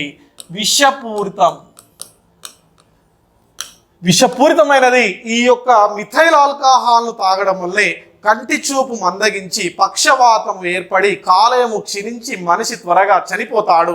కాబట్టి మిథైల్ ఆల్కహాల్ అనేది చాలా విషపూరితమైన ప్రమాదకరమైన ఆల్కహాల్గా గుర్తిస్తారు. మరి ఈ యొక్క ఆల్కహాల్లను ఈరోజు మనకు ఈ నిత్య జీవితంలో ఈ యొక్క ఇథైల్ ఆల్కహాల్ అని పిలుస్తున్నాం, C2H5OH. ఈ ఇథైల్ ఆల్కహాల్ని సార్బిటాల్ అని పిలవడం జరుగుతుంది. ఇంపార్టెంట్, ఇక డైరెక్ట్ క్వశ్చన్ అడుగుతాడు, నిత్య జీవితంలో దేనిని సార్బిటాల్ అని పిలుస్తారు? Ethyl alcohol. అదేవిధంగా ఈ యొక్క మిథైల్ ఆల్కహాల్ ఏదైతుందో దీన్ని నిత్య జీవితంలో కార్బినోల్ అని పిలుస్తారు. కార్బినోల్ అని ఏ ఆల్కహాల్ పిలుస్తారంటే మిథైల్ ఆల్కహాల్. విషపూరితమైన ఆల్కహాల్ మిథైల్ ఆల్కహాల్. మానవుడు సేవిస్తున్నటువంటి ఆల్కహాల్ ఇథైల్ ఆల్కహాల్. సారాయిలో ఉండే ఆల్కహాల్ మిథైల్ ఆల్కహాల్. సో చాలా ఇంపార్టెంట్ అనే అంశాలు. కాబట్టి మన నిత్య జీవితంలో దేన్ని ఉపయోగిస్తున్నాం, ఏంటి, ఆల్కహాల్ ఎట్లా ప్రిపేర్ చేస్తున్నారు, ఆల్కహాల్ ప్రిపేర్ చేస్తున్నప్పుడు ఏమైనా వాయువు వస్తుందా? ఎస్, కార్బన్ డైఆక్సైడ్ చాలా ఉపయోగకరం. దీన్ని కార్బోనిక్ యాసిడ్ రూపంలో ఈరోజు వంట సొడగా ఉపయోగిస్తున్నారు. శీతల పానీయాలలో ఉపయోగిస్తున్నారు కార్బన్ డైఆక్సైడ్. సో చాలా వరకు ఉపయోగాలు ఉన్నాయండి. కాబట్టి ఈ యొక్క అన్ని అంశాలను మనము అంటే ఇక్కడ మనకి ఒక టాపిక్లో దాన్ని ఒకసారి కన్క్లూజన్ చేసుకోవచ్చు. ఇంకా నెక్స్ట్ వన్ అదేవిధంగా చూస్తే పదార్థం యొక్క నేచర్ అని చూపిస్తామండి. పదార్థం స్వచ్ఛమైందా కాదా అని తెలుసుకోవడం కోసం ఇక్కడ పదార్థాలను ముఖ్యంగా ఈ యొక్క ద్రవాలను ముఖ్యంగా మనం 3 రకాలుగా చూపిస్తున్నాం. ఏంటి అంటే సస్పెన్షన్స్, కొల్లాయిడ్స్, ట్రూ సొల్యూషన్స్ అని పిలుస్తున్నాం. సస్పెన్షన్ అవలంబనం, కొల్లాయిడ్ కాంజికావం, ట్రూ సొల్యూషన్స్ అంటే నిజ ద్రావణాలు అని పిలుస్తారు. వాటి యొక్క సైజ్ ఏంటి, వాటి యొక్క నేచర్ ఏంటి, ఎలా చూపిస్తున్నాం ఏంటి అనే ఎగ్జామ్లో చాలాసార్లు అడుగుతున్నారండి. సో మరి సస్పెన్షన్ అంటున్నాం, సింపుల్గా గుర్తుపెట్టుకోవచ్చు. ఫర్ ఎగ్జాంపుల్ మనకు సిరప్స్ కూడా ఉంటాయండి. మీకు చాలా ఈ యొక్క లెసన్ చూపిస్తున్నప్పుడు ఎగ్జాంపుల్ ఎన్నో చూపించాను. సిరప్స్, చిన్నపిల్లలకు ఉపయోగించే సిరప్స్లో మనము ఆ యొక్క సిరప్ని యూజ్ చేసిన తర్వాత అక్కడ మనం టేబుల్ పై ఉంచేసి రేపు ఉపయోగించాలనుకుంటే దాంట్లో ఉండే కెమికల్ మొత్తం కూడా బాటిల్లో సెటిల్ డౌన్ అవుతుంది. That is called as suspension. So మనం ఏం చేస్తున్నాం, అందుకే దాన్ని షేక్ చేసి యూజ్ చేస్తున్నాం. సో ఆ యొక్క పార్టికల్స్ని సస్పెన్షన్ అంటున్నాం. ఈజీగా మనం ఫిల్టర్ పేపర్ తోటి మనము సపరేట్ చేయవచ్చు అనేది గుర్తుపెట్టుకోవాలి ఈ యొక్క సస్పెన్షన్స్. ఓకే, కాబట్టి మనం ఈజీగా మనం దేన్ని చేస్తున్నాం, మెంబ్రెయిన్ తోటి సపరేట్ చేస్తున్నాం. ఈ యొక్క డిఫ్యూజన్ మనకు నేచర్, కలిసిపోయే నేచర్ ఉంటుందని చెప్తున్నాం. విజిబుల్గా మనం చూడగలుగుతున్నాం, కంటితో చూడగలుగుతున్నాం. సస్పెన్షన్స్ యొక్క అవలంబనం, తెలుగులో ఏమని చెప్తున్నా అండి, అవలంబనం. ఇదేంటిది, కొల్లాయిడ్స్, కాంజికాభం. ట్రూ సొల్యూషన్ అంటే పేరులో నిజ ద్రావణం, రైట్. మరి ఇక్కడ అవలంబనం యొక్క పరిమాణం greater than 10⁻⁻5 centimetres to 10⁻3 angstroms అనేది ఉంటుంది. 1 యాంగ్స్ట్రామ్ అంటే సెంటీమీటర్లో మనం చెప్తే 10⁻8 సెంటీమీటర్స్ అని చెప్తారండి. 1 యాంగ్స్ట్రామ్ ఇజ్ ఈక్వల్ టు ఎన్ని సెంటీమీటర్స్ అంటే అన్ని, రైట్. సో మనం యాడ్ చేస్తే మళ్ళీ అక్కడికి వచ్చేస్తుంది. కాబట్టి ఇక్కడ గుర్తుపెట్టుకోవాలి, 100 మైక్రోమీటర్. సో ఏదో ఒకటి ఇస్తాడండి. Okay, the size of the conjugate, the size of suspension అంటాడు. ఓకే, అవలంబనం యొక్క కణాల పరిమాణము ఎంత, అలా క్వశ్చన్స్ ఇస్తాడు. ఈ యొక్క సైడ్ చూసుకోవచ్చు. ఇక నెక్స్ట్ మోస్ట్ ఇంపార్టెంట్ థింగ్ చెప్పదలసింది ఇది ఇక్కడ ఏంటి, ఎస్, కాంజికాభము లేదా కొల్లాయిడ్ ద్రావణం యొక్క పరిమాణం ఎంత అని చాలా సార్లు ఎగ్జామ్లో అడుగుతున్న క్వశ్చన్ అండి. ఇక్కడ మనకు ఈ యొక్క మైక్రోమీటర్లో ఇచ్చినప్పుడు 1 మైక్రోమీటర్, ఓకే, మిల్లీమీటర్లో ఇచ్చినప్పుడు 100 మిల్లీమీటర్స్, యాంగ్స్ట్రామ్స్లో వచ్చినప్పుడు మనకు 10 యాంగ్స్ట్రామ్స్ టు 1000 యాంగ్స్ట్రామ్స్, 10⁻3 అంటే 1000 యాంగ్స్ట్రామ్స్. సెంటీమీటర్లో ఇచ్చినప్పుడు మనకు ఏది ఇస్తే అది మాత్రం గుర్తుపెట్టుకోవాలి. సింపుల్గా ఏదైనా గుర్తుపెట్టుకోండి. నేను ఇలా చెప్తున్నాను ఏంటంటే 10 angstroms to 1000 angstroms, 10 angstroms to 1000 angstroms. ఇక్కడ ఏంది 1000 యాంగ్స్ట్రామ్స్ అని చెప్తున్నాం. ఇక్కడ ఏంటిది 10 to 1000 యాంగ్స్ట్రామ్స్. సో అలా గుర్తుపెట్టుకుంటే సాధ్యమైపోతుంది, అయిపోతుంది, రైట్. కాబట్టి ఈ యొక్క యాంగ్స్ట్రామ్స్ అనేది ఎక్కువగా బేస్ చేసుకుంటే సరిపోతుంది. మీ ఇష్టం, యువర్ విష్, ఎట్లానైనా సరేనండి. ఇక నెక్స్ట్ వన్, ట్రూ సొల్యూషన్స్ ఏంటి, ఇక్కడ 10 యాంగ్స్ట్రామ్స్ టు 1000. ఇక్కడ ఏంటిది 10,000 అంటే 10 యాంగ్స్ట్రామ్ కంటే తక్కువ, లెస్ దెన్ 10 యాంగ్స్ట్రామ్స్ కన్నా తక్కువగా ఉంటే దాన్ని ట్రూ సొల్యూషన్స్ అంటారు. మరి సస్పెన్షన్స్ అంటే ఏంది, కొల్లాయిడ్స్ అంటే ఏంది, ట్రూ సొల్యూషన్స్ అంటే ఏంది, ఎట్లా ఐడెంటిఫికేషన్ చేస్తాం, మరి టైప్స్ ఆఫ్ కొల్లాయిడ్స్ ఏంటి. ఎస్, ఇక్కడ చాలా చాలా important, the Tyndall effects. Example ఎప్పుడు అడుగుతాడు. మరి టిండాల్ ఎఫెక్ట్ని కనుక చూపిస్తే దాన్ని కొల్లాయిడ్ ద్రావణం అని పిలుస్తారు. అదేవిధంగా మరి ఈ యొక్క పార్టికల్స్ని కనుక స్కాటరింగ్ చెందించకపోతే దాన్ని నిజ ద్రావణం అని పిలుస్తున్నాం, ట్రూ సొల్యూషన్ అని పిలుస్తున్నాం. దీన్ని కొల్లాయిడ్ ద్రావణం అని పిలుస్తారు, కొల్లాయిడ్స్. Example milk. మిల్క్ను సున్నము ప్లస్ నీళ్లు, సున్నం నీళ్ళని కలిపేసి కొద్దిసేపు ఉంచిన తర్వాత ఆ సున్నపు నీటిని ఫిల్టర్ పేపర్ తోటి సపరేట్ చేయొచ్చండి.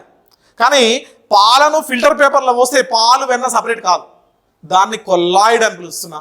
సపరేట్ అయితే దాన్ని మనం ఇక్కడ అవలంబనం, అవలంబనం అంటే అవలంబనాన్ని చూడగానే గుర్తుపడుతున్నాం కానీ కొల్లాయిడ్ని గుర్తించట్లేదు. ఇంకా కొల్లాయిడ్ను నిజ ద్రావణాన్ని గుర్తించడం కోసం ఉపయోగించేదే టిండాల్ ఎఫెక్ట్స్.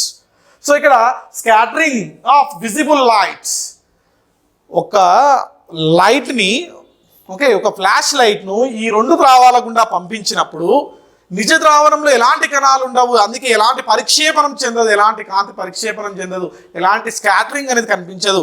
కానీ కొల్లాయిడ్ ద్రావణంలో కణాలు అనేవి ఉంటాయి. ఈ కణాలు ఏం చేస్తాయంటే స్కాటరింగ్ చెందుతాయి. కానీ ఫిల్టర్ పేపర్ తోటి వడపోత ద్వారా వేరు చేయలేము కొల్లాయిడ్ను. కానీ కొల్లాయిడ్ను గుర్తించడం కోసం ఉపయోగించేదే టిండాల్ ఎఫెక్ట్స్. మనం నిత్య జీవితంలో చాలా సందర్భాలు చూస్తామండి. ఎక్కడి నుంచైనా సరే సన్ రైట్ వస్తున్నప్పుడు మొక్కల యొక్క పత్రాల మధ్యలో చిన్న చిన్న రంధ్రాలు ఉంటాయి, ఆ యొక్క డస్ట్ పార్టికల్స్ మధ్యలో కనిపిస్తుంటాయి. ఆ డస్ట్ పార్టికల్స్ కాంతి వలన స్కాటరింగ్ చెందుతూ ఉంటాయి, కాంతి పరిక్షేపణం చెందుతూ చాలా బ్రైట్నెస్ కనిపిస్తూ ఉంటాయి. దాన్నే టిండాల్ ఎఫెక్ట్ అంటాం. ఇక్కడ లాస్ట్ కన్క్లూజన్ గుర్తుపెట్టుకోండి, టిండాల్ ఎఫెక్ట్ అంటే ద్రవాల యొక్క నేచర్ని ఎక్స్ప్లెయిన్ చేస్తుంది. ఏంది, సస్పెన్షనా, అవలంబనమా, కొల్లాయిడ్. ఈ యొక్క టాపిక్ పైన కూడా క్వశ్చన్ రావచ్చు. The types of colloids. Yes, example ఎప్పుడు అడుగుతాడు, ఎమల్షన్. మిల్క్ అనేది ఏ రకమైనది అని అంటాడు. ఇక చూడండి, చాలా చాలా చాలా చాలా ఇంపార్టెంట్. మిల్క్ అనేది ఒక ఎమల్షన్. ఏ రకమైన కొల్లాయిడ్ అంటే emulsion. Liquid in liquid, solid in liquid. ఇక్కడ డిస్పర్షన్ ఫేజ్, డిస్పర్షన్ మీడియం అని పిలుస్తున్నాం. ఇక్కడ డిస్పర్షన్ మీడియం అంటే ఎక్కువగా ఉండడం, డిస్పర్స్డ్. సస్పెన్స్, అక్కడ సబ్స్టెన్స్ అంటే తక్కువ పరిమాణంలో ఉండడం, ఇది తక్కువగా ఉండడం, ఇది ఎక్కువగా ఉండడం.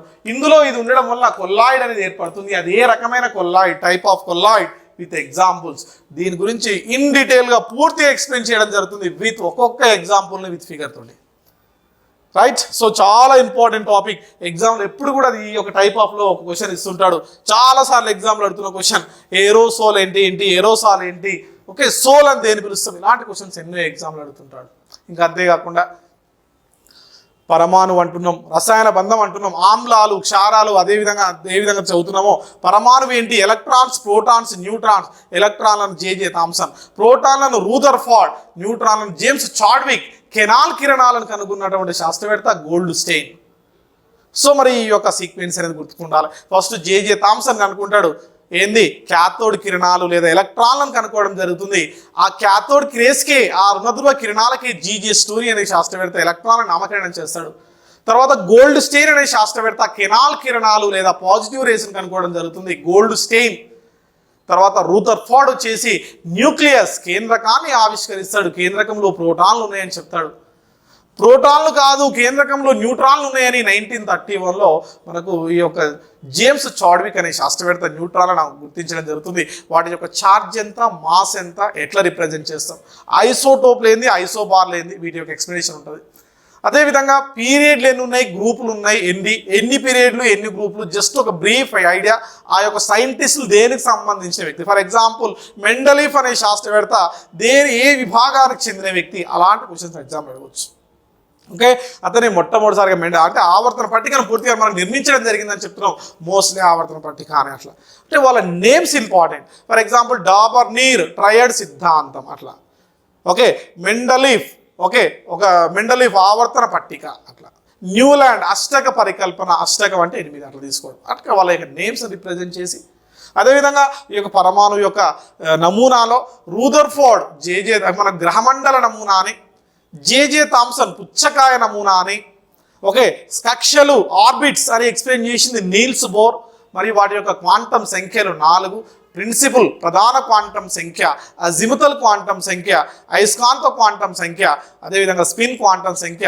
వాటి యొక్క ఇంపార్టెన్స్ ఏంటి, ఆర్బిటాల్స్, ఎస్పిడి, వాటి యొక్క షేప్స్ ఏంటి, నోడ్స్ ఏంటి.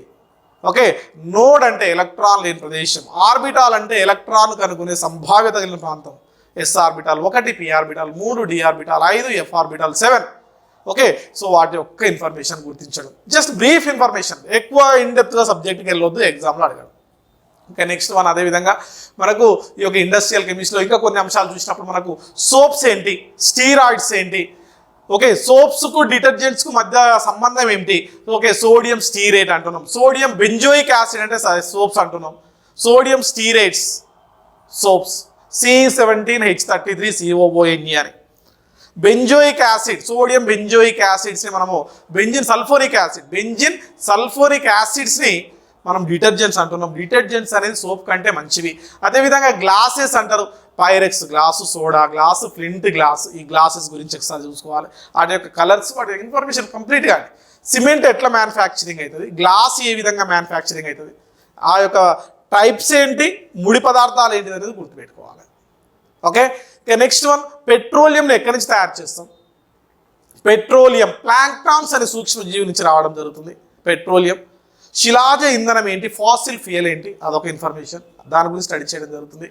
ఇక నెక్స్ట్ అదేవిధంగా ఔషధాలు అంటున్నాం, పారాసిటమాల్. ఓకే, యాంటీ పైరెటిక్, ఉష్ణోగ్రతను తగ్గించేది పారాసిటమాల్. అనాల్జసిక్, పెయిన్ను తగ్గించేది, example aspirin. Okay, narcotic. So ఇది మనకి ఏంటి అని అంటే మనకు మత్తు పదార్థాన్ని కలిగించేది, మార్ఫిన్, నార్కోటిక్, కోడైన్స్. ఓకే, ఈ యొక్క మెడిసిన్స్ ఏంటి, వాటి యొక్క నేమ్స్, వాటి యొక్క ఫార్ములాస్, వాటి యొక్క టేబుల్స్ని ఇన్ డీటెయిల్గా ఎక్స్ప్లెయిన్ చేయడం జరుగుతుంది. ఓకే, సో అదేవిధంగా మనకి ఇంకా పాలిమర్ ఇండస్ట్రీస్ అండి. ఓకే, కృత్రిమ పాలిమర్లు ఏంటి, సహజ పాలిమర్లు ఏంటి, ఓకే, నైలాన్ ఏంటి, రేయాన్ ఏంటి, ఓకే, సెల్యులోజ్ ఏంటి. ఓకే, సో అదేవిధంగా మనం ప్లాస్టిక్ అంటున్నాం, థర్మో సెట్టింగ్ పాలిమర్స్. ఓకే, మరి బెకలైట్ ఎట్లా తయారైంది, థర్మో సెట్టింగ్ని ఎట్లా గుర్తిస్తారు, థర్మో ప్లాస్టిక్ని ఎట్లా గుర్తిస్తారు. ఓకే, ఈ యొక్క ఇన్ఫర్మేషన్ అన్నిటి కూడా ఉండడం జరుగుతుంది. అదేవిధంగా స్వీట్స్ అంటున్నాం, స్వీటెస్ట్ షుగర్ ఫ్రక్టోజ్, హనీ. తేనెలో లభిస్తుంది అంటున్నాం. గ్లూకోజ్, లాక్టోజ్, ఓకే, అదేవిధంగా సెల్యులోజ్. ఈ యొక్క షుగర్స్ ఏంటి, ఎక్కువ స్వీటెస్ట్ ఏంది, తక్కువ స్వీటెస్ట్ ఏంది, విత్ లీస్ట్ అవుట్. ఓకే, ఎక్కువ స్వీటెస్ట్ ఉండేది ఫ్రక్టోజ్ అంటున్నాం, తక్కువగా ఉండేది లాక్టోజ్. ఓకే, పాలల్లో ఉండే చక్కెర లాక్టోజ్, పాలల్లో ఉండే చక్కెర లాక్టోజ్. అలా పండ్లల్లో ఉండే చక్కెర గ్లూకోజ్, పండ్లల్లో ఉండేది గ్లూకోజ్. అలా తేనెలో ఉండేది ఫ్రక్టోజ్, ఫ్రక్టోజ్. సో మనకి ఈజీ, మనకు వచ్చేసేయాలండి. సో అలా అదేవిధంగా మరి టెస్టులు చేస్తుంటారు ఈరోజు ల్యాబొరేటరీలో టెస్ట్ చేస్తారు. ఎట్లాంటి టెస్ట్ చేస్తారు? అయోడిన్ టెస్ట్ చేస్తారు. అయోడిన్ టెస్ట్ చేస్తారు. అయోడిన్ టెస్ట్ దేనికోసం ఉపయోగిస్తారు? కార్బోహైడ్రేట్లను గుర్తించడం కోసం ఉపయోగించే అయోడిన్ టెస్ట్. కార్బోహైడ్రేట్స్, పిండి పదార్థం. ఎగ్జాంపుల్ మనకు బంగాళదుంప ఉందండి. ఈ బంగాళదుంపను గుర్తించడం కోసం అయోడిన్ టెస్ట్ చేస్తారు. అయోడిన్ ఏం చేస్తారంటే దానిపైన ఉంచినప్పుడు ఆ యొక్క బంగాళదుంపను కట్ చేసి కాస్త బ్లాక్ కలర్లో కనబడడం జరుగుతుంది. దీన్నే మాయిలిష్ టెస్ట్ అని కూడా పిలుస్తారండి. ఇక్కడ అయోడిన్ టెస్ట్ అనేది గుర్తుపెట్టుకోండి. అదేవిధంగా nitrate test, nitrate test. Okay, brown ring test, Benedict test, Benedict test అని పిలుస్తారు. అదేవిధంగా మనకు సిల్వర్ మిర్రర్ టెస్ట్, అంటే ఆల్డిహైడ్లను కీటోన్లను గుర్తించడం కోసం టెస్ట్ ఏంది. ఓకే, ఈ యొక్క టెస్టులు మొత్తం కూడా ఈ యొక్క కెమిస్ట్రీలో చెప్పడం జరుగుతుంది. అంటే ఇక్కడ ఓవరాల్గా ప్రతి టాపిక్ని మనం ఓవరాల్గా వ్యూ చూసినప్పుడు ప్రతి టాపిక్లో ఇంపార్టెంట్ థింగ్స్ ఏంటి, మనకు ఈరోజు నిత్య జీవితంలో అడుగుతున్న అంశాలు ఏంటి. ఫర్ ఎగ్జాంపుల్ కెమిస్ట్రీ రసాయన బంధం అని మీకు టాపిక్ ఇచ్చినప్పుడు రసాయన బంధంలో ఏమి ఇస్తున్నాడు, సిగ్మా బంధం ఏంటి, పై బంధం ఏంటిది, ఒక అణువు యొక్క నిర్మాణం ఏంటి, వాటర్ నిర్మాణం ఏ విధంగా ఉంటుంది, వి ఆకృతి లేదా కోణీయ ఆకృతి, అమోనియా పిరమిడల్ ఆకృతి, ఈ టైప్ ఆఫ్ క్వశ్చన్స్ ఇస్తుండు. కార్బన్ డైఆక్సైడ్ లీనియర్ రేఖీయ ఆకృతిని కలిగి ఉంటుంది. సో ఇట్లా అంటే మనకు జనరల్గా మనకు వే ఉంటుంది, ఒక వర్షన్ ఉంటుంది. మనకు టాపిక్స్ చెప్పినప్పుడు చాలా అద్భుతంగా వాటి ఎక్స్ప్లెనేషన్తో పాటుగా ఏంటి అని అంటే వాటిని మనం ఒక ఇన్ డీటెయిల్గా ఒక ఫిగర్స్ తోటి ఒక డిజైన్ చేయడం జరుగుతుంది. ప్రతి టాపిక్కి అట్లీస్ట్ ఒక 25 to 30 ఫిగర్స్ అనేవి ఉంటాయండి. ఆ ఫిగర్స్ మీరు ఈజీగా మీరు ఓపెన్ చేసుకుని విత్ ఇన్ ఆర్ఆర్బీ ఎగ్జామ్ కానీ ఎస్ఐ ఎగ్జామ్ 1 బీట్ కూడా మిస్ కాకుండా ఉండడం కోసం నేను 100% దాని యొక్క బ్యాక్గ్రౌండ్ చేయడం జరిగింది. ఓకే, మీకు ఫుల్ ఫ్లెడ్జ్గా యూజ్ అవుతుందని ఆశిస్తున్నాను. Okay, thank you for all of you.